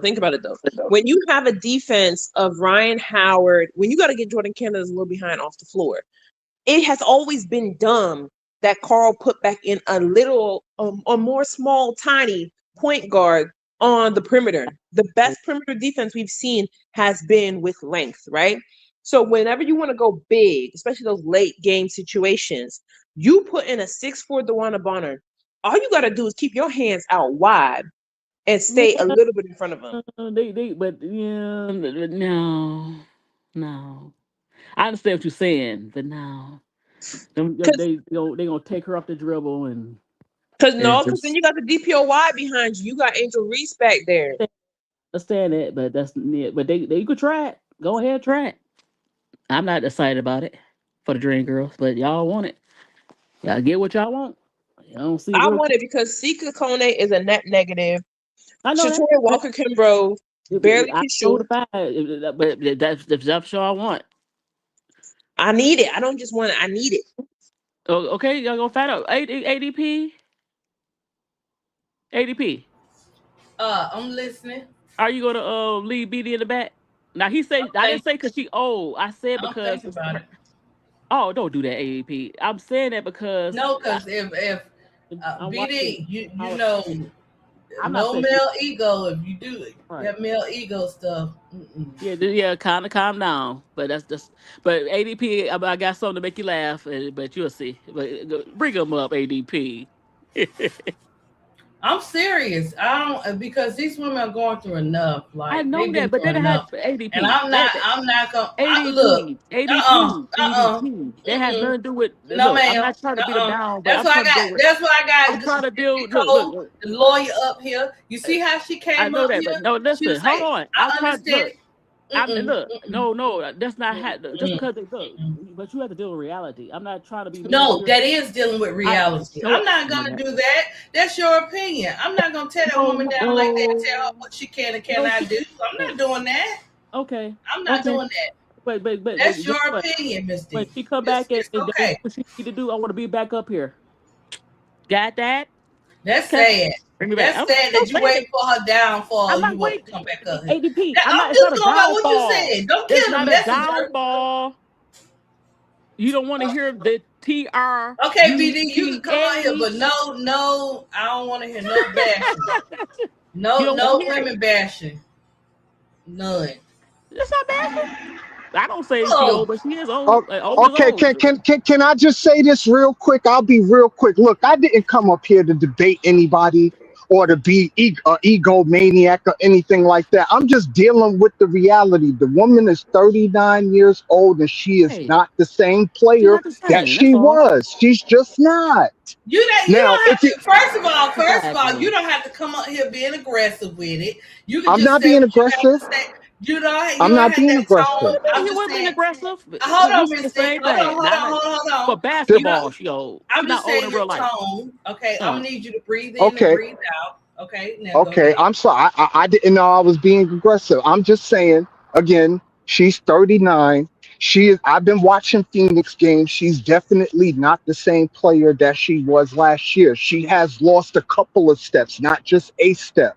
Now, to Tiffany's point, if she comes to the Dream and you give her 5 minutes, 10 minutes here, in that role, maybe she could make a difference. Hell, I wouldn't mind seeing her on the Liberty and giving her 5 to 10 minutes to come off the bench, and maybe she could make a difference there. But DeWanna Bonner as a starting player, that's over with. No, they said I'm a bench sorry. player. Nobody said that. Nobody I don't said see that. No, no, no, fantasy no. points for I'm big just dog. saying that just in general, like her as a starter is I over. don't see. No. We're not talking about starter. We talking about bench. I don't see that Yeah, either. Unfortunately, I don't see that either. And I want to. I Well, like her. well, She's Miss a Hall of D. Famer. Look, hold on. I'm saying she's a Hall of Famer, but I mean, that's your 39 opinion. at basketball. yeah. I'm just saying 39 at 39 in basketball years basketball is plus old. But no, y'all it's not know, old. It's But not no, it's not old. old because I tell you, look, BD. I You gotta said stop Tina saying that. Charles. I said Tina Charles, but She's not coming back. it's only you got to say, but guess what? She could still play a little bit higher. I'm not saying she's a starter, a little bit higher than DeWanna Bonner. That's all. I don't even see 5 to 10 minutes. Well, a I lot don't of see people it. don't see the vision when it first come out. They don't see it. Who's right? Lord have DT mercy. DT Lord played have mercy. until Lord have she was mercy. 41. Like she retired at But this, 40, yeah, 40 I and understand 41. that, but everybody can't. She's not Yeah, DT. everybody's not DT Jesus, though. she's not But you Yeah, DT. recognize DT ain't never played DT no was still defense. She y'all started think playing Right. yeah, defense but Still, when she here's turned the hold thing. on, 32. Tippy, D hold Tippy, on. Tippy, Let D Tippy talk. Wait. Let Tippy talk, and then y'all go ahead. oh my God. Go ahead. Last Go ahead. time DT played defense, Obama was in office. Like She she never started played playing defense. defense in when she was 32, in her 30s. But the Then she difference is she continued to still was a play. consistent Miss D, scorer. let Tippy talk so I can hear it. Then you say. Then you say Yeah, she yours. was a consistent scorer, but So she I was can go. able to do that because her only role was to score and occasionally pass. So if you give an older player a limited role, we only want one or two things from you. You She can play can't as do long as you that. want I love to. the one. She can't do nothing consistent right now. She cannot do. She can't play defense right now. She's not scoring as she like even like last year. She's not the same. And I want But her to look that at be that's the this. the, same. She's not that the that that was same. that was the only point Jesus. I was trying to make. I love Right. Yeah, DeWanna Bonner as a right. player, but she's It's just not the same player not anymore. the That's And same. and and she's still, and but she may not be the same person, but she still can get out there and play. I ain't say we ain't say person. You taking it to personal. I'm taking it I'm to not taking. I'm basketball. not taking it personal. Y'all keep throwing uh, her She age and cannot stuff, play right but you now. don't know. It's You don't know okay. what she can do on a different on that team that she's Lord have if mercy, help let, if me. she uh, Help decides to us, go to it. please. ADP. well, I'm just saying. here's Please my help main me. thing with DeWanna Bonner. Lord. If she gives me 10 minutes a game, right, and she give me 10 points a game, She I'll don't have I'll to give I'll you. Why she owe you? Why she owe you? It's I not She, about this 10 point ADP. it's You about know what? produce. You still have to produce ADP if you're you ADP. not on giving the her a court. chance. She ain't even went to. She ain't even went to a A 10 yet. chance for You what, already not ADP? shutting her What down. you want her to do? You What you already think? shutting her down. Hold on, ADP. What do you realistically think she's going to do for the dream? Tell me. Realistic, what I said. That's What, what realistic. What I said. She can what did go you over say? there. She can make a difference. But Whichever team she go to, how? she can make a difference. HOW. How? I throw on the court. You're gonna But see how if she decides to go to another team. You're gonna see how. But look at this too. Like Drew Lloyd is full on stealing money. Like it's nice when Drew Lloyd go out there, do Yeah, straight cardio for 20 minutes, I leave understand. with 3 points. That's why they're not So going to win. it's That's not why about age per se, it's about ability. I And if know that. I'm looking at Her shit the players decline we got, too. I don't know why she decline, but she is. Now, some players in their mid 30s, they still like LeBron. Everybody's not LeBron. Everybody's not like Adonis Harasi. Some right, players that's all decline I was quicker than saying. others. Right. And she's not. She's one of those players that decline quickly. It just is what it is. Yeah, and her decline has been steep. That's just the reality. Her decline has been a steep decline, and I don't know how much DB got left in the tank It's not about for her her scoring. to be a contributor to a playoff team. I just don't know. That's nah, all because I'm saying. what you're missing is this. Like, look at this. How many times, for example, not only is she a good basketball player, she's a good basketball mind. You don't play 16 I years in the understand W. that. I understand it, So look mine. at But this. guess what? Hold on. But guess what? The Tippy body. finish. Let Tippy finish, Miss D, and then you talk. Let her Look, finish. Things. I'll land the plane real quick. Just look at this, right? The Fever game that we lost, and everybody tried to say, oh, Angel put back, blah, blah, blah. No. The Fever game that we lost is because Ryan Howard made a dumb late game decision to shoot an ill-advised 3-point shot when they were tied, right? If you have a DeWanna Bonner on that floor, you're not leaving the huddle. Again, Angel can say, hey, drive to the basket. They're not going to listen to her. But when you have a 2-time champion, right, an Olympian in your huddle that says, hey, do the right play. She's going to direct your players, your guards who are hard-headed and arrogant, to do the right play, and you don't lose that Indiana game because you get free throws instead of an air ball, right? So when you got a veteran like DeWanna Bonner, her mind, you've seen Phoenix Mercury made it to the finals last year, not because of Nate Tibbetts. It's because of the minds of DeWanna Bonner and Alyssa Thomas. They basically, when Salto went down, they basically took over and did as best as they could to push their team forward, right? So you don't get to these spots. Championships are much more than just the starters. Championships about the veteran voices, it's about the bench players, it's about being able to give your starters 5 to 10 minutes of rest. If you can get that from DeWanna Bonner, that's the difference between Atlanta Dream being a first round exit and champions. Simple as that. That sound good in theory. The problem is, as much as I like them, they have to listen. Also, when she get 5 to 10 minutes, I don't see that out of her. Now, if they listen to her on a leadership, but physically, no, it's not happening. It's not the She's not the same like she was last year. If they was the same, this team, the Mercury still got a lot of talent. If they was the same before they got Plum, if they was the same, they should at least be a playoff team. I'm not saying they would have been a championship team. She obviously not the same. It's okay. I want to be proven wrong. If she play go in there, fine. Go in there. It's not going to end like you think. Okay, ladies, thank you for having me on. I'm gonna go back All in right the then. chat. I think I said everything I wanted But to yeah, I say. did too. I'm about to get off. But ADP, I got that poster for you. Okay. I Okay. guess I guess I'll be seeing it Hold in on. the Wait, long run. I message you. Okay. Miss D, I ain't worried about you. I stand 10 toes down on what I said, Miss That's D. okay. I'm gonna set 10 toes down when it fall right on the space. I'm gonna come up here and say what happened. But I'm listening in the chat. Can I say something real quick? Yeah, go ahead, Tim. I have a vision for Atlanta with this team. And I will say this again because we got to remember. I'm joking, but I'm serious, right? Angel Reese just came into Phoenix and put a generational butt whooping on them. And she then went into LA, put a generational butt whooping on them. And then from there, she went and she put a generational butt whooping just this last game. So what does that mean? If you're a player like DeWanna and you're seeing that, okay, Angel is slowly being allowed to turn into a young AT. Keep in mind, DeWanna plus AT plus Bree Jones were on the Connecticut Sun along with Dejanay Carrington, which arguably Ryan Howard is better than Dejanay Carrington, right? Mm-hmm. And they took that team to the finals of the WNBA with those teams. Who was in Atlanta with Angel Reese? Jones. Right. Right. Right. So if you're seeing that Angel is a better shooter than AT, no offense, but it's true. She's a better scorer than AT, and she's facilitating just like AT. On top of that, Jordan Canada is one of the top 3 in assists right now. So you have 2 capable facilitators, plus you have a point forward, and you have Bree Jones.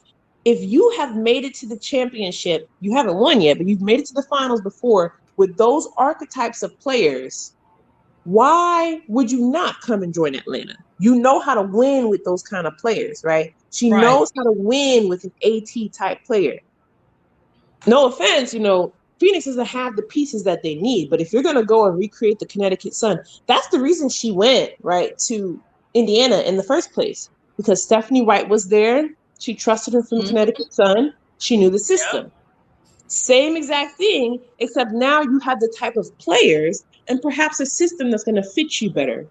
I'm not saying. I'm just saying. If you're gonna chase a championship, use the same formula that almost got you one the last time. Right. That's right. That's all you got to do. And that's what I'm saying. And so, because we wasn't asking for her to come in there and start, we just saying that she would be a good fit in there, to help the tip. First of all, she's a vet. She know what it's like, to get a chip. She has that experience. So why not? Why not? So we gonna see. We gonna see because we need we need something additive because We need something. Half the time, the bench is not producing in Atlanta, and you can't win a championship with our bench. Sorry, not sorry. and I know like Okot, he's gonna have to use Okot tipping. He's gonna have to use some bigs, and Okot, we're gonna have to see that Okot Angel on the floor too more. You know what I'm saying? Like he just has to. He gotta use them bigs. Got to, especially when it comes to Angel and Medina. Let her make those little mistakes. I mean, they all making some every now and then. Let her get out there and do that. But we gonna need all hands on deck, and I don't know how it's gonna go down because them starting five gonna get tired, Tiffany. So you can't play them too long. You can't. And I do want to say, like, again, I will be hating if she goes to the Aces because it just doesn't make sense for her career. But I respect it. I'll still be hating outside the club. But Because look, it's just crazy how all of a sudden. But that's why I said it's not all of a sudden. This deal was already in the making. Right. It was already in the making. It was just like, when are they? You know what I'm saying? When are they gonna do it? That's all. It's true. So we gonna see. She would go home before she returns to the Fever. I know, not for the week. She would. DB would go home. She ain't doing that. Oh no. And the question is you, because for them the way they worded it, Tiffy, that's why I said it. If she was leaving completely, guys, it'll be different. But the way that they worded it means she's going to somebody's team. The question is who? Which team is she going to? Yep. Honestly, I think it's 1, 3, or 4. She's either going to the Lynx because Fee doesn't look 100% healthy. I'm just gonna, from what I've seen, Fee doesn't look 100%. It can only help, right? Aces, that would have made sense before Melissa's injury. Afterwards, it's too much to ask DeWanna Bonner to do, in my opinion. And then the Dream, because she almost went to the Dream last year. And arguably, this is a better team this year than they were last year. So, I don't know. It was looking like a family reunion after the last game. I'm not saying, I'm just saying. So you saw some receipts, huh? Listen, they was all hugged. Even KP was getting hugged up. I said, what's going on? We still in players now? And then you remember she did that doc with Fee and Asia. So I mean, when women get together, we talk, So I don't know. It's either one, like you said, and it could be the Lynx too, because we get some shockers every now and then. Sometimes it don't be the ones that we think it is. Right. The only team that would shock me is Dallas. If she went to Dallas because they just lost AZ, I would be shocked because you're not gonna win nothing with Dallas. But basically any team 4 and above, I would say 5, but she's not going back to the Fever. Any team 4 and above, I could see her going to. Tiffy. Why somebody put up there, Shakira Austin, go get your deranged dad, get a life. Check your player parent dad.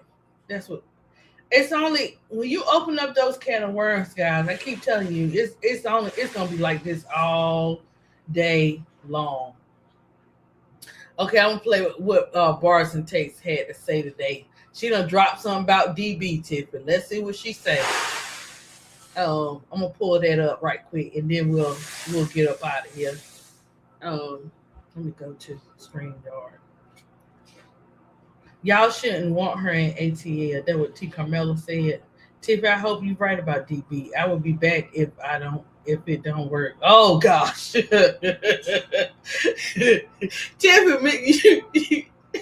get Miss D. She crazy. Hey y'all, I want to bet Nyjah, and I take DB over bet Nyjah. Them 2 championships, you can't steal that. You can't steal it.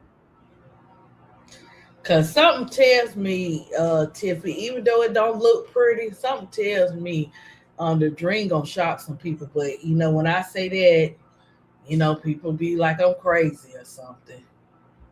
No, it's true, and that's the thing though.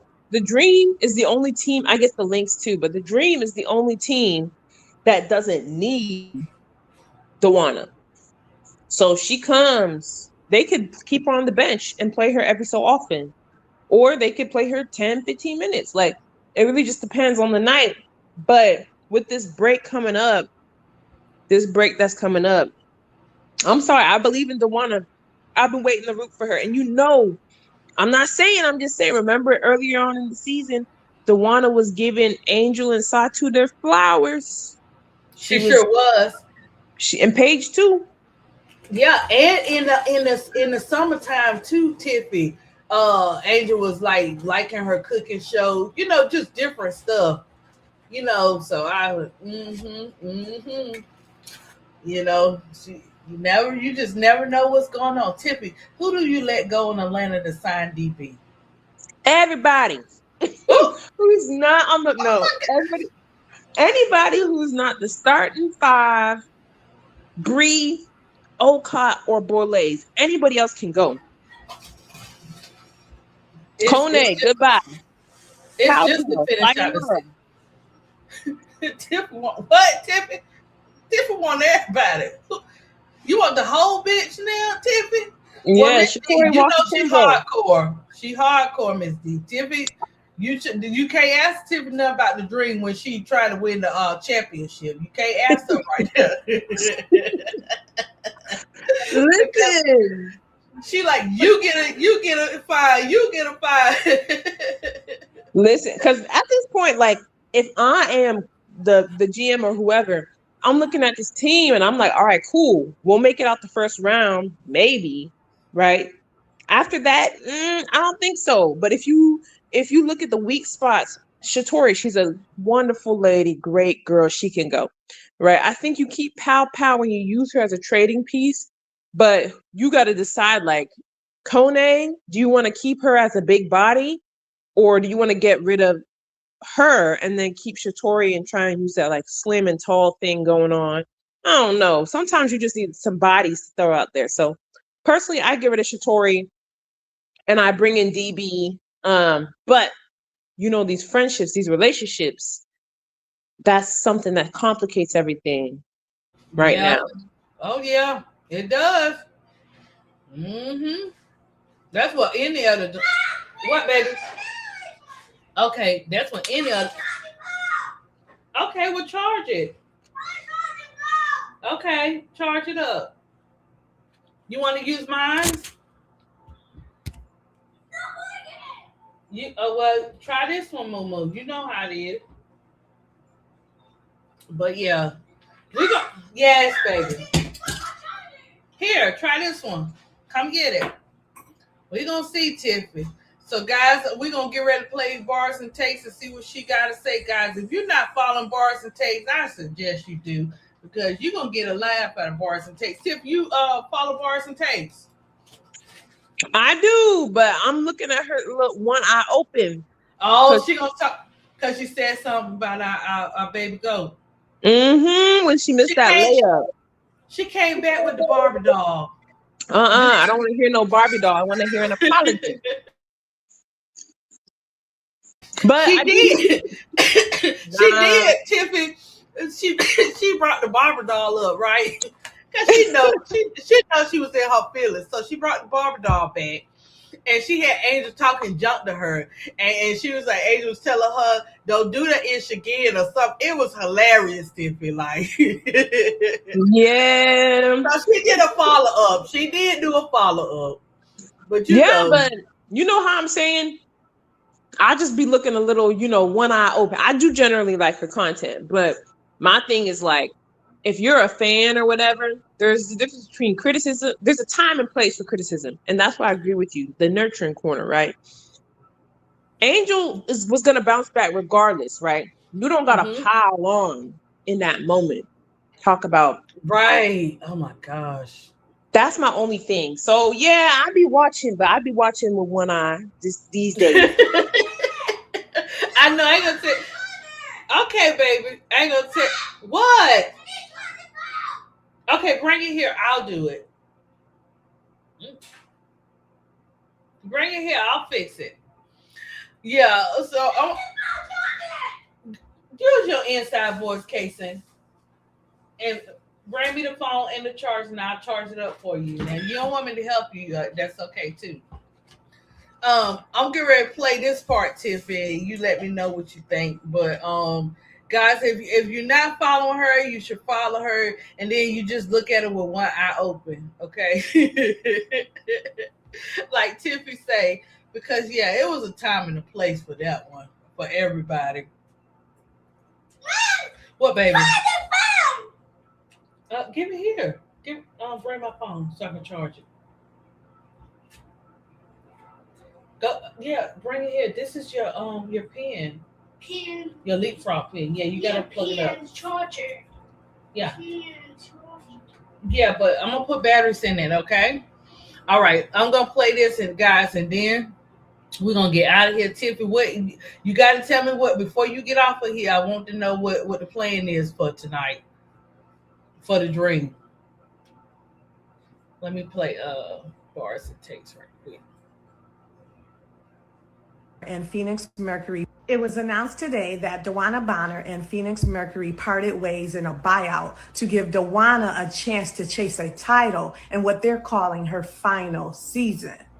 And all I have to say is, ooh, Phoenix Mercury, you just made this Atlanta Dream fan feel lucky. Let's go. The talk on the town is, should Atlanta Dream go sign Dewana Bonner to play? You know what I say? Go get her ass today, because she is standing outside knocking at the door, rocking bling. You know what it is? 2 championship rings. I'm dead serious. Go get her to come off the bench, because she has something our current bench doesn't have. Defense, experience, length. Oh, and she can make a pass. Bonner wants a title. Dream has one in sight. A veteran with 2 rings, she already knows the fight. We need help off the bench, so the timing is right. If that phone ain't ringing, somebody ain't doing their job tonight. We gotta look at this realistically. The Lynx don't need her. The Liberty could get her. Valks too, which would make them better. Alyssa Smith just went down, so Aces might give it a shot. But we need her length for spacing, so our shooters can knock down that rock. Look, it's a playoff rental. We need her stretch coming off the bench, because right now when our bench checks in, my confidence checks out. We need Bonner's length and knowledge of what the playoffs is all about. And we're most likely playing Clandiana in the first round. Oh, talk about a showdown. Oh, They yeah. call her a quitter since she walked away, and then we bring her back into play. Nothing sweeter than a quitter making them go home in the first round, watching us from TV all bitter.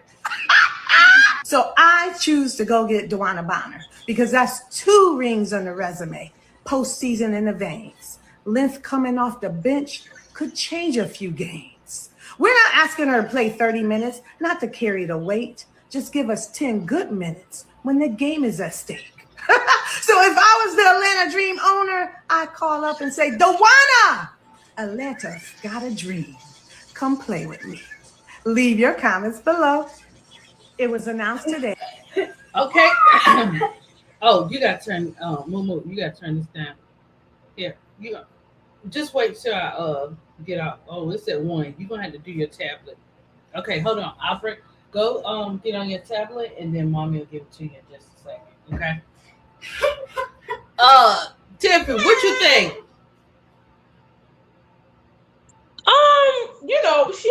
I agree. She has a good take. She has good takes, and I think that she's right. We only need 10 minutes from her. And Atlanta needs to go and get her. I don't understand this whole like the Liberty thing. Yeah. That doesn't make sense to me because that if any coach is least experienced, it's this guy, the Chris DeMarco guy. So I wouldn't go there. But yeah, I agree with her. She knows what she's talking about today. Oh, and Jackie said, I love her. She loves Angel and defends her all the time. But she was wrong that time. See, she was wrong that time, Tiffany. That's the only time I've ever heard her say something like that. No, I get it. That's why I still got one eye open. I'm still watching, though. And I agree with her. You know, everything I said, she just now said. So Said it right. That's what I'm saying. Everything you just said, she said exactly what you said. Right. And I don't know if you had heard her today. I have not. You know, one eye only happens when she comes on my timeline, and I have not. Oh, she done gave her a name. You can't play it. It's got a chart. She got me about to choke. Jason, what in the world? This is not American Top Idol singing a song. I don't know what. Mama got to keep it real. But yeah. See, guys. See, Tiffany and Colin. She knows. She come up here. She knows. Miss D, where you at? She broke it down to you. See? You still feel the same way, Miss D? I bet you she do, guys. But look, bars and takes is something she did. She said exactly what Tiffy in the chat been saying. Even BD was saying something like that too, as well. Her coming off the bench. Facts. That's when I started looking differently at her and looked at like called it Harpo's juke joint. Oh gosh. Oh, you talking about Tiffany Cole? Okay. See, we all know she's not a starter anymore. Just pop in, pop out. That's what Not for the Week said. T. Carmella, not the Color Purple reference. I don't know. I don't know what's going on up in this chat. LSU had an okay bit. What, Casey? You gotta wait. Okay. I don't see no tears. Let me see it. You all right. You all right. Give me a hug. Okay, take a deep breath. Take a deep breath. You okay now? With no tears? Okay. First Lady Bars and Tape was. Hold up. Let me see what T. Carmella said. Okay. A rendition of Suge Avery. She's a hopper. Oh Lord. What? T. Carmella is crazy. Can I charge your phone, please? Yeah, I'm gonna do it for you. It's okay. But yeah, Bree Minor said, hold on, baby. Bree Minor said LSU had an okay bench. However, this coming, baby. However, LSU had an excellent starting five. Yeah. Jasmine came off the bench and won the game for LSU. Okay. Okay, yeah. What, baby? Okay. That's a good point, Bree Minor, that you brought up too. We're gonna see what happens. I think it's gonna be one of the two. Or like you said, it could be the Lynx, guys. What, baby? You have to wait. I'm dying. Yes, you did. So we'll. Yes, baby. Yes. Okay. I'm getting ready to charge you. You gotta wait. So we'll see what happens, guys. Moving forward. So Tiffany, what do the Dream need to do tonight? Keep playing like they've been playing. Start off. Yeah, I think they got to start off. They got to punch the Sparks in the mouth. I want to see them rotate. I don't want to see the starters play any more than 30 minutes. I really don't think they need to play more than 25 minutes. And you got to see who you're going to keep on your team at this point. I want to see bench minutes. I want to see what Shatori, Pow, Nye has to offer, so that I want it to make it obvious that the coach is evaluating which player he's going to cut tonight. And in order to do that, you can't have a close game. LA is going to come and they're going to start playing hard, because 2 back-to-back 40-point blowouts, Lynn Roberts might get fired today. So I think they're going to play hard, but Atlanta just has to keep playing their brand of basketball, passing the rock, defense, but most importantly, they need to assist. I want to see the ball moving around. Yeah, but most of all, I want to see the bench players play 15 minutes plus, so we can see who they're going to cut. Yeah, because it's what I think we looked it up. I was on the D block, Tiffany. It was, girl, we didn't get out to about 3-something this morning. It was crazy. But we looked up where it's like 11 to 12 players for the playoffs can only play, and the developmental players can't play. So if they wanted to keep Jalen Sherrod, they'd have to cut somebody. I haven't seen her actually with the team. Maybe I missed her. She played. Did she play? Oh gosh, she didn't play last game, did she? No. Okay. So where's Kone? She there. She there. She played, the last game, I think a couple of minutes. No, not the last game. That was Phoenix. She played the wait, was it Phoenix? And they put somebody between. Yeah, I think she played the game before that, right? In the last quarter. A little bit in that last quarter. With the Sparks. She played the last quarter for like 5 minutes. Didn't do nothing, child. But she played. So that's why I'm like, okay, but can you get rid of Kone? When is Bree Jones gonna come back? I don't know when she's gonna come back. They say, well, I don't know. They haven't said anything else about it. Really, I haven't seen the Kaysen, you better leave my washing machine alone. I haven't really seen anything about a deadline and her coming back. Yeah, so that could be a reason why they end up keeping Sika Kone, because you can't just have 2 real bigs and then Nas Hillman. Like, that's not, you can't go to the playoffs with that. Yeah. I don't know. Yeah, that's my thing. I think they need to cut they might need to cut 2 people. They need to cut somebody for Jalen Sherrod, and they need to cut somebody for DeWanna Bonner if they get her. But I think the team and the coach needs to decide, like, do you want to keep a friendship club or do you want to win a championship? Right.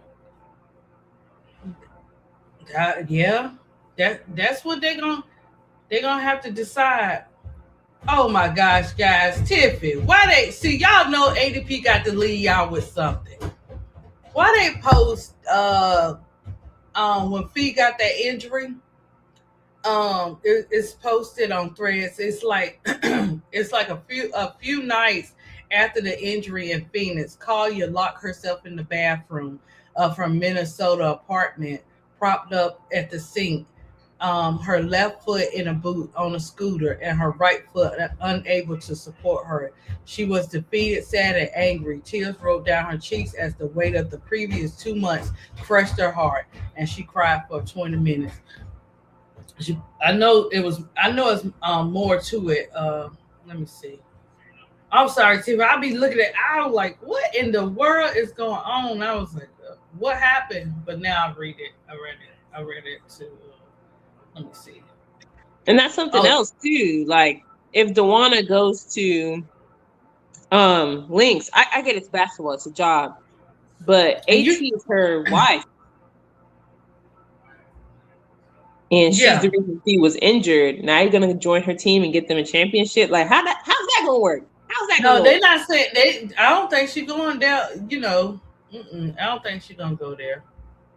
Yeah, you never know. You know, Cheryl, these people, the championship is anybody's fair game. And with Melissa Smith down, I don't think the Aces get it. Yeah, I don't think so. I don't know what's gonna go down, but I look the two teams is gonna look different. So you think okay? So you think the Lynx is definitely locked in? I gotta.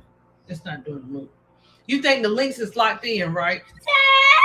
Oh, for sure. The Lynx are gonna make the finals. Okay, so who are three teams that you got that you think is gonna go against the Lynx? Now, if things are the way they are now, I think it's gonna end up being actually, I don't know. I think it might end up being I don't know. Because the Mystics and the Valkyries don't play well together. But you never know. I think that the Mystics could pull it off, but Natalie's just such a better coach than Sydney Johnson. I really just don't know. But one of those two, they're clearly going to get beat out by New York. I think New York is going to beat the Aces if the Aces don't find somebody. And then I think Atlanta's going to beat Indiana. And then when it comes down to it, it's probably going to be Atlanta versus, well, they would be Atlanta versus the Lynx.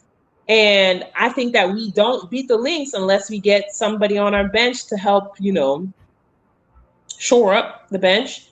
But if Atlanta moves to the third spot and they take on New York, then I think that Atlanta makes it to the final, and it's going to be Atlanta versus Lynx. So I think the four teams are going to be Lynx, Atlanta, New York, and maybe the Mystics or maybe the Valkyries. I'm not quite sure. I don't think the Valkyries keep the number 2 spot. That's just me. I don't think they keep it, but we'll see. But I think one of those four. And if Atlanta can move up to the third spot, which anything is possible, then I think that we make it to the finals. That's my thought. If we stay in the 4th spot, that means we run into the Lynx. That means that we get kicked out in the 2nd round. You think so? I think so, because I feel like Atlanta, you have to have enough playoff experience in order to beat the Lynx in the playoffs. Because Cheryl Reeves, her mind is just crazy. Like, she is one of the best coaches, if not the best coach in the WNBA. So her versus Carl and his toupee, he's gonna get mopped. She's gonna take off his toupee and mop the floor with him. So I think Atlanta's best chance versus the Lynx is in a 7-game series when they have chances to make adjustments with their play style and their defense, and they have to win, 5 games? 4 games? 4 games. Instead of having 3. to win 3. Oh, it's 4? Okay. Yeah, it's 4. 4 to 5. 4 games, because it's a 7-game series. So when you got to win 4 games instead of having to win 3, I think if Atlanta gets more games, they could beat the Lynx, but I don't see them beating them in the 2nd round without an addition to their bench. That's just me though. That's just my thought. But I think we beat the Indiana Fever regardless 1st round.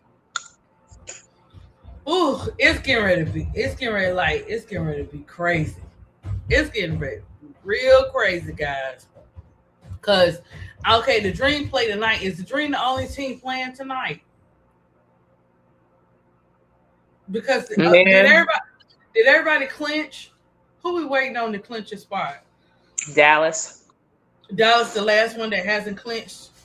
So who needs to lose? Who needs to win and lose for them to clinch their spot? Or just the next game they play too? I think it's the next game. I think they're supposed to clinch on Tuesday, but anything's possible. They could lose. We don't know. Ooh, they could. And when the Aces play again? I don't know. Actually, I don't like watching the Aces. I'm not gonna hold you. I'm not gonna. Ever since they got rid of Kennedy, I don't like watching it. I'm not gonna hold you. Yeah, it looked like She ain't had to say nothing, huh? It's showing. Ooh, never mind. That's another subject for another day. I knew you were gonna say that, Tiffany. Ooh, yeah. Sometimes you may want to wait on certain decisions. Lynx play the Belts tonight. Oh, that's gonna be interesting. Have but they beat the Belts, right? Oh, they play Friday. Oh, okay. So they got a break like that now for the week. That's a big break. The They play Temple again? Oh, well, they'll probably win that one, Tiffy. Yeah, I mean, well, yeah, it depends. Because aren't they going into the what's it called? The World Cup break too? Yeah, so it depends on if she's gonna play them. Yeah. I guess we'll see. I mean, teams will start resting their players. I know a couple of the European girls, child, they already went on break for like Layla Lacan is on break. I think Carla Late's going on break. And a couple other like Europeans are already on break for FIBA. So I think Dominique on break too. yeah, the French team is not playing. They not. Oh, she's playing. Is she playing for somebody? Or no? No, she is. But I'm saying the French team has recalled most of their players already, so they're not playing around. Like they're trying to win this World Cup. Thanks, thanks, Tiffy, for letting us know. Tiffy said they not playing, so that means we got work to do. We ain't got time for no shenanigans. Nope. That's why you hear Cara Dunn criticizing Cece during the game, because like you're watching these players. This is who you're going into battle with, So yeah, good luck to Team USA. We'll see how that goes. And I do think they need to start resting players coming up because you can't put that much stress on your body and go into the World Cup and expect to win. Here. Tiffy, some news just posted, guys. I'm not trying to set y'all to move the goalposts, but I don't know if you guys want to hear this right now, but I guess I better go ahead and say it. They are saying that some of the people's president 2 hours ago is asking for an investigation into the WNBA. For what? I mean, hold on, guys. That's about my third benediction. Let me show you guys this, and then we're gonna get off of here. We just want to be able to. Mommy, it's broke my toy. Oh, it's not, baby. I need to go to the potty. Okay, tell them. Mommy, help! It's your turn. What is it up down there? Look. Look my toilet. Okay, don't mess with it then.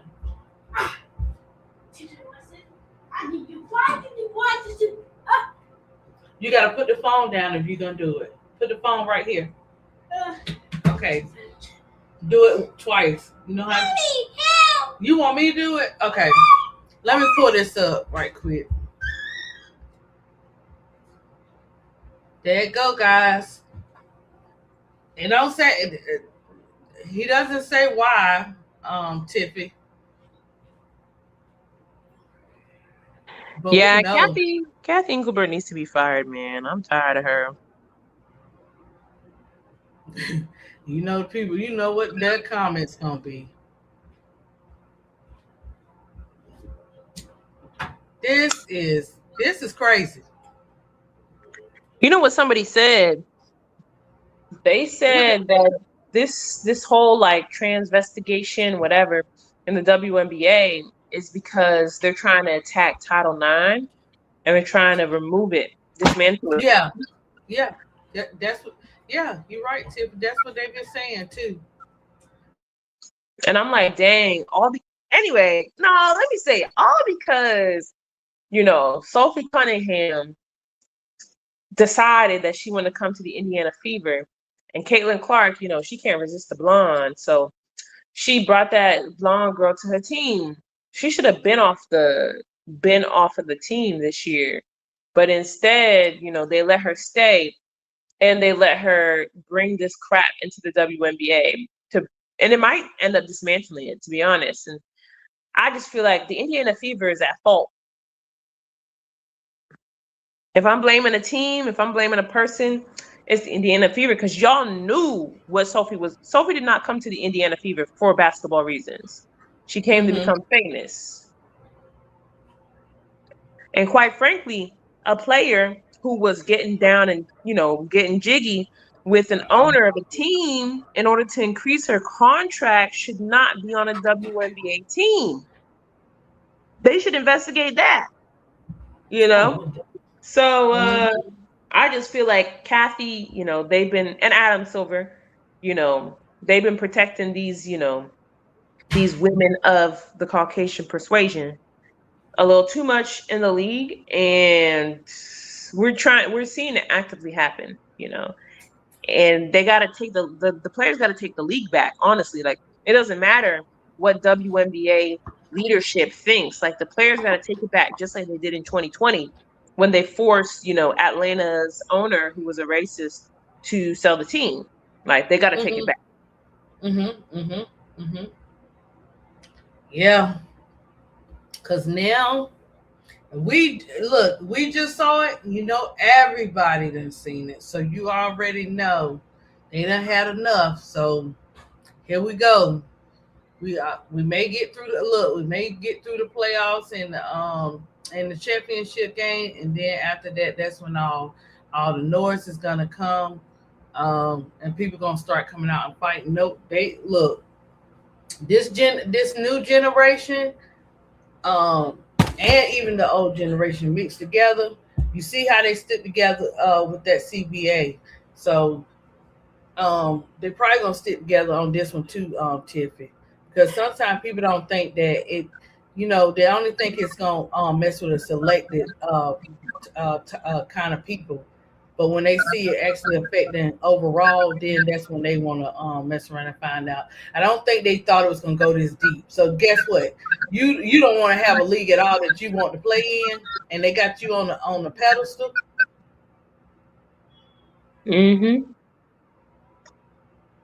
And this too,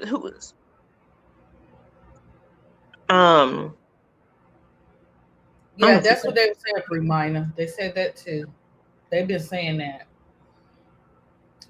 Yes, but but it does have to do with Kathy though, because again, if Kathy spoke up in 2024 when Angel came in and they were attacking mostly Angel, then we wouldn't be at this point. But she sat up there on TV and said that players need to just shut off their phones and ignore the racism and hate because it's bringing in money.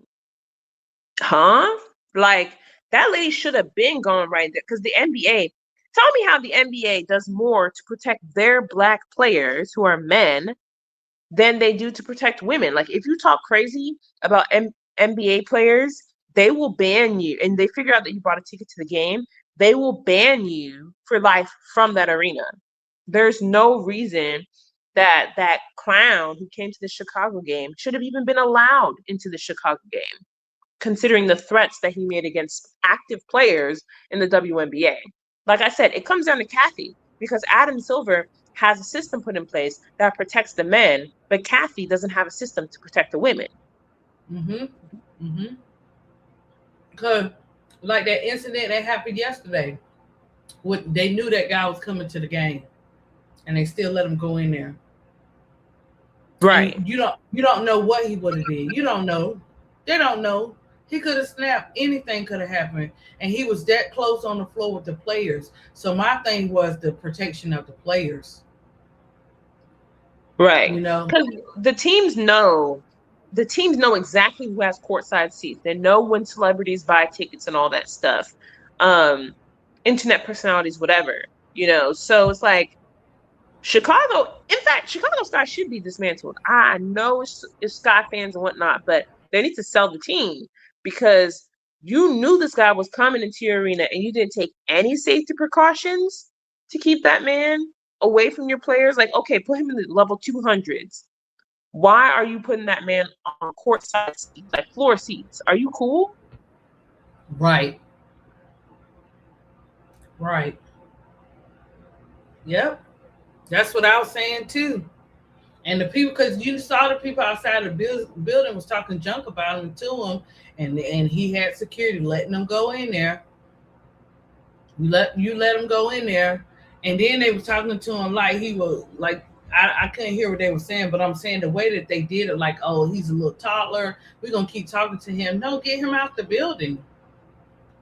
The fact that they kept trying to keep talking to him, I was like, okay, what are we doing here? Right. They consider the only threat to players' safety is physical threats, right? It's funny how they'll ban someone for throwing, those physical objects onto the court, but not for threatening players. What's going on? Mm-hmm. Right. Yeah, the security should TW. Like, they shouldn't even let him in. But you know what, TW, it runs back. Like I said, they had to have permission. They got them walkie-talkies for a reason. They let somebody know he was there. Somebody gave them okay for that man to enter the building. Right. And T. Carmela, the funny thing is, Sophie probably would. She would. Because that's her MO, respectfully, disrespectfully. So at the end of the day, like, I think he just wanted attention. And the fact that he's bringing up Sophie's name shows me that she's helping, or at least she's aware that these things are happening, are being coordinated, right? And the Indiana Fever franchise is covering her. Anytime something like this happens, she's not in the press conference. They don't give media access to her to speak. And so they just pretend like, oh, we shouldn't, pay attention to these online narratives. This man is in your arena. You're talking about online narratives. So I feel like the coach is complicit, the team is complicit. Sophie Cunningham is helping coordinate, or she's with the team that's helping coordinate these things. And I'm like, all right, at this point, you just got to remove Sophie from the league because y'all had no problem kicking out Liz Cambage. Y'all blackballed Kennedy Carter for a year and a half. So why is Sophie allowed to stay?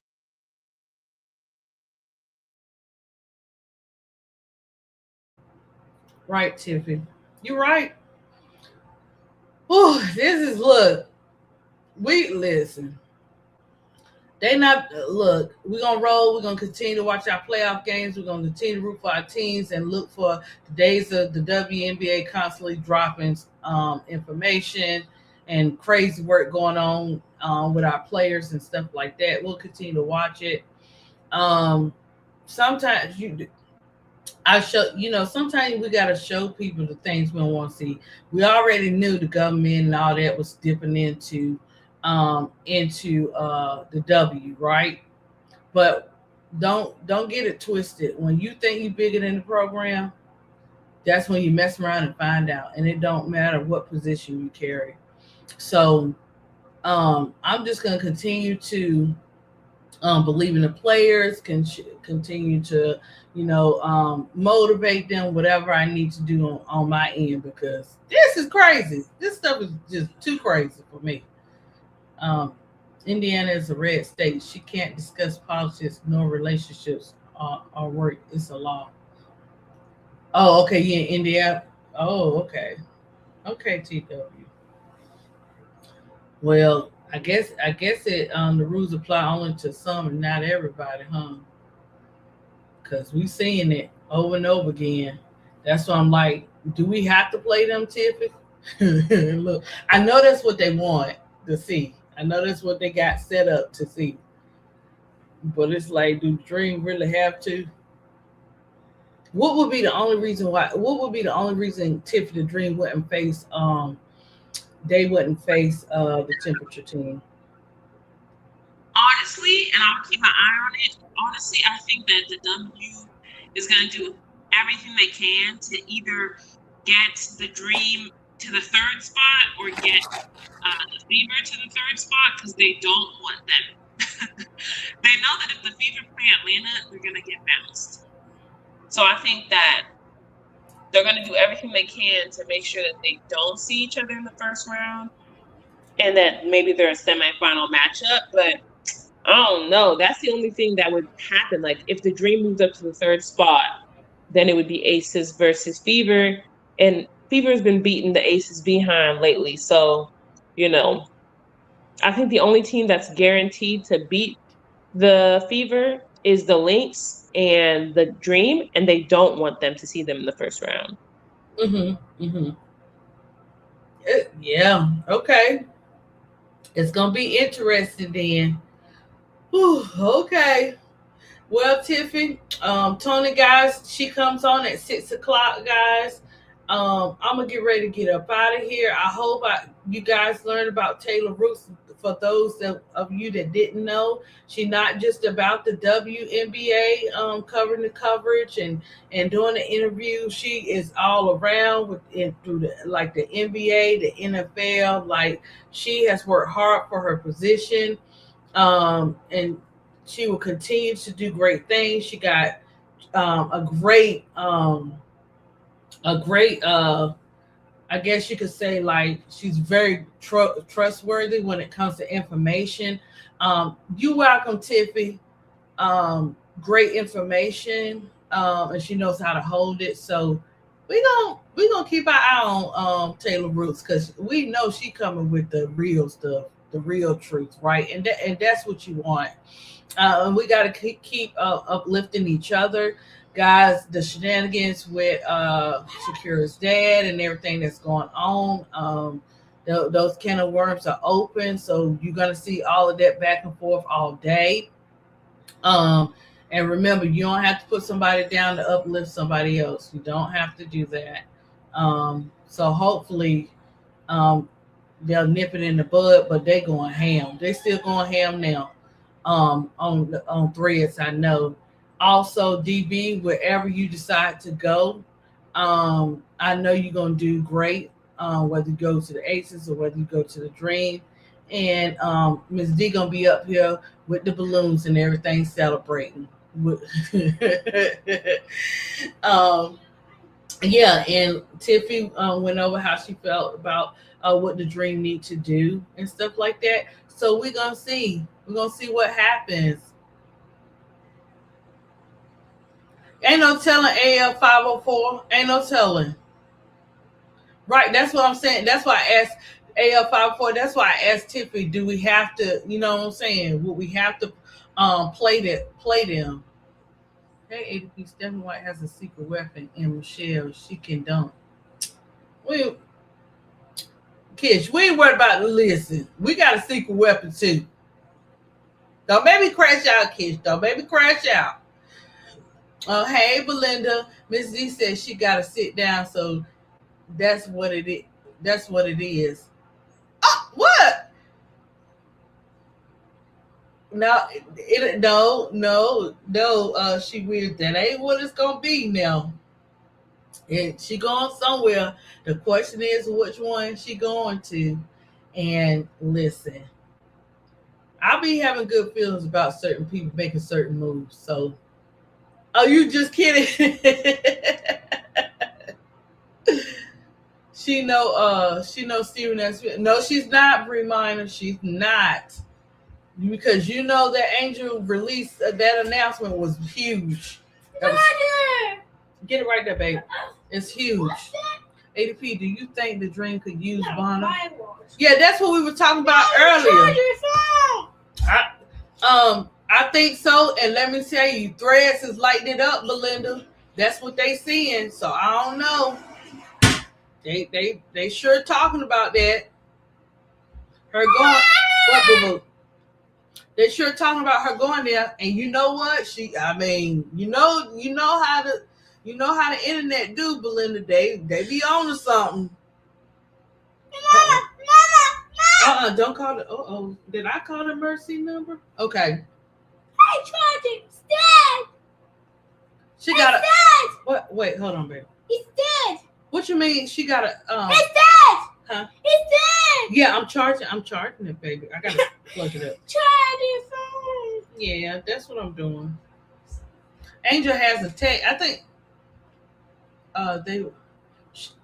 Oh, you saying if? Okay, they will have to cheat, and that's why Atlanta can't play them in the first round.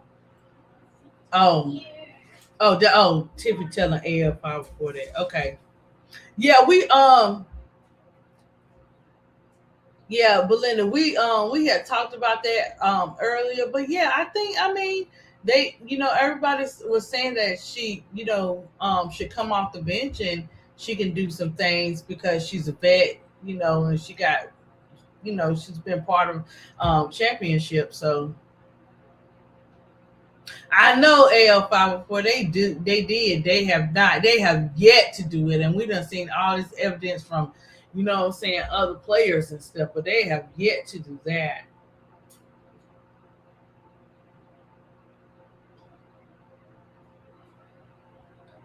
Yeah, and she can dunk, and that's great. Yeah, you don't show your hand, but if that's what, look, Kish, if that's what you want to bring, we ain't scared. We ain't never scared. Go ahead, because that ship got too many. That ship over there got one captain, and that one captain, you don't want to leave it up to that one captain over there to win you no chip. Well, he gonna wind up probably sitting her somewhat anyway, so that she can rest up. And then what he's been doing lately is he'll let Medina go in there so she can get her breaks in between, because they be out of gas coming up into the fourth. But last game she had to come back in there. She ain't stop Momo. She didn't stay long.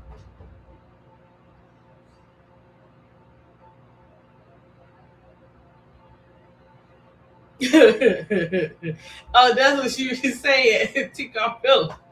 Oh, okay. Hey, if you can find a way to not have them come at you like that for this last one, that'll be good, and stuff. And I'm quite sure she know how it works, and so she ain't trying to jeopardize nothing,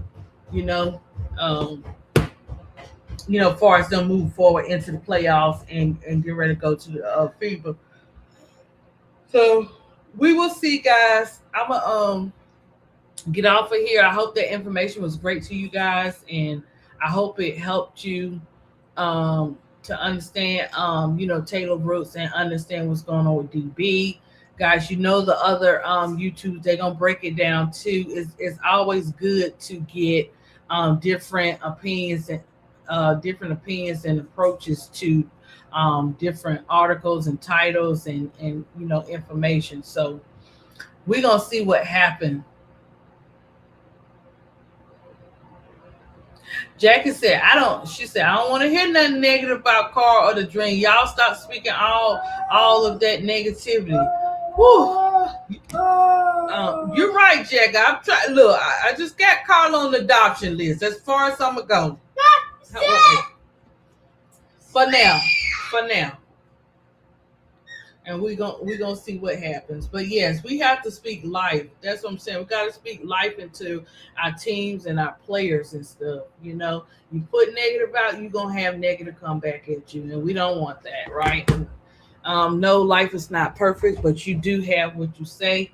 That life and death is definitely in that tongue. I'm telling you, that's why I be watching. I be watching what I say. And if I slip, I'll be like, Lord, look, I gotta repent for that one. Because sometimes it be like that.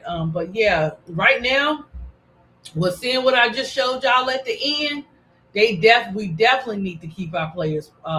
We never keep them in prayer for real, because this is crazy. Yeah, that's what I'm saying. That's why I was asking Tiffy about if we have to play them, AL. But the way it seemed like they having it set up, it seemed like we may. I don't know. But guys, have a great day.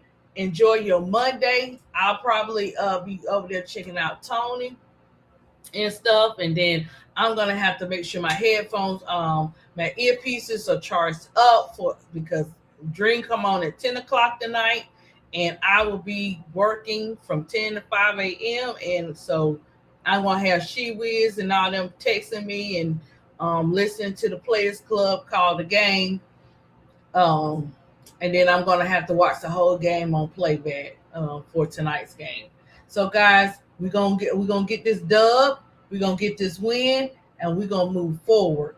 And like they said, they got to come out punching. But but that's okay. AL504. We in this to win this, right? And we're gonna just keep praying.